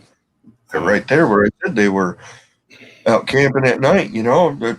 They were up behind me, and I kept looking at their back there. And when we were there during the day, I just got that feeling that they're over there. They're over there. They're not on that far mountain. They're on that close mountain right there. And we couldn't get there. There was that stream that fed everything, and it was so thick. You couldn't get through it. No matter where we went, you couldn't get through it. But yet we heard the walking in the water, I do. Yeah, you do. You sent me freaking screenshots of one on the other side of the dang creek, and it shows clear movement. So it's just right at that right time where we were like, yeah, we hear it, and then I saw that quick flash of something go from the right side to the left side, and then you send the freaking screenshots, and I sent those off to Dave, and he was when I do that, it's not, It's video. It's going to be blurry. It's going to be. But what it does is it reinforces the hey, you were seeing and hearing something, and here's something that is in the picture right here, and it's not in this next shot of it. Right. So right. Can you prove it's a Bigfoot? Probably not. Does it back up what you were seeing and hearing? Yes, it does. Well, you can always draw the Bigfoot in there if you want. I did circle it in red, and then I was like, well, okay. That's what I see most people do. Well, you can't see it. Well, wait. Okay. Yeah. Now you see that? See? That's what I'm talking about. So does my knowledge of them in my knowing that they are real, there's no doubt in my mind that they exist, obviously. Right. And, does my energy attract them? You know what I mean? I know exactly what you mean. Why do we have multiple experiences rather than just a drive-by sighting? Do you know what I mean? Right. Why is it that it's again and again? Yeah. And it's whether I go out in this woods or that woods. Why can I mean, a lot of it has to do with the whole energy Rio school of thought, where I learned to train myself to see that stick lean and to follow it. Mm-hmm. Right. But what is in our mind? Why do they realize we're doing it? Is it just, are they great readers of body language? I don't know. Are they psychically in tune with us? I don't know. Right. I mean, I've gone out to northern Idaho several times. I've gone to 3 random places, and I found stuff at all 3 places. I've gone to random places in Big Bear and Palm Springs and found structures, and had that whole experience with my trail cam and structures out there and stuff I go to these random places, no matter where I go, I find stuff. I don't know what it is. Random. So took off on a random direction. Oh, I'm going to go that way. Found the freaking structure. I don't know what, I mean, it is, there's got to be some sort of energy link. You know what I mean? Yeah. I've got a gut feeling, but why do I have that gut feeling? Why do I want to be on the other side of that hill? Yeah. Right. And in the same respect, why do I want to go run back to my car right now? Yeah. Because that happens too. Right. Oh, yeah, I know. It's I love being at those structures during the day. We went there at night. Nope. Don't want to be there. Yeah. I literally almost had to drag Dave out of there. I'm like, no, we need to go now. Yeah, Let's go. Yeah. I think Dave trained himself to just not listen to that little voice. Mm-hmm. Do you know what I mean? Yeah. Right. I remember he talked about it when he was on here. Right. But I watched Rio's version of it, where he was a little scared, and he felt he had to make up for it. And I think since then, it's okay to be scared, but he's yes, no way, I'm not.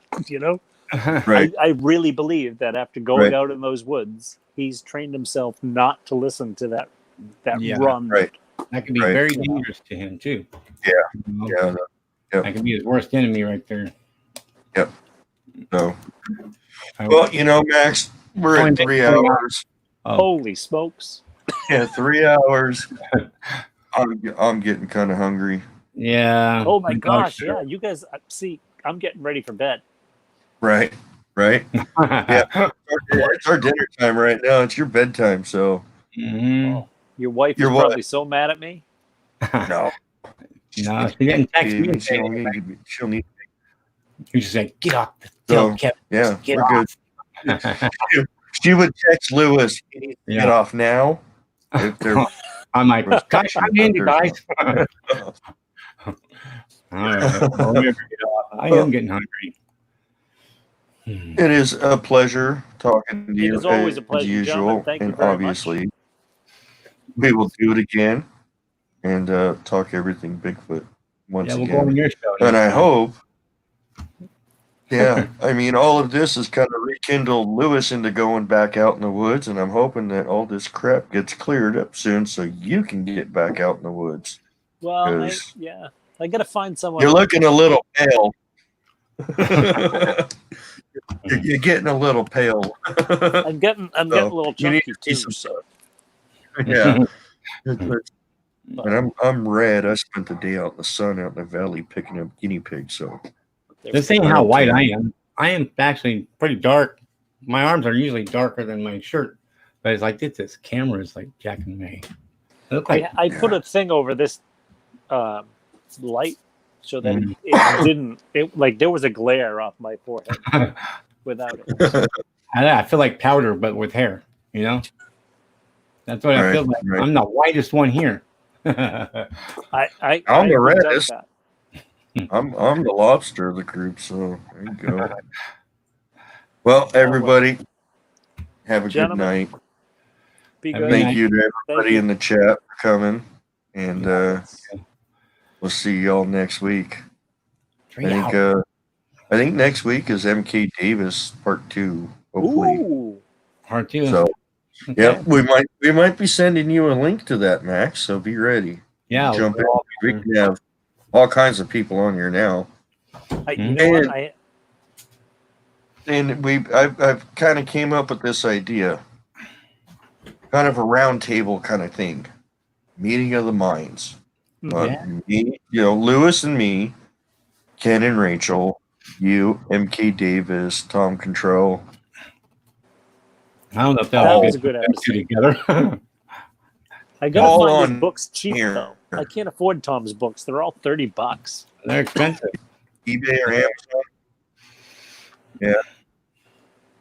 eBay or Amazon? No, you got to go to his website. Smart man, pay top dollar. I'm not a top dollar kind of guy. I'm a cheap at SOP.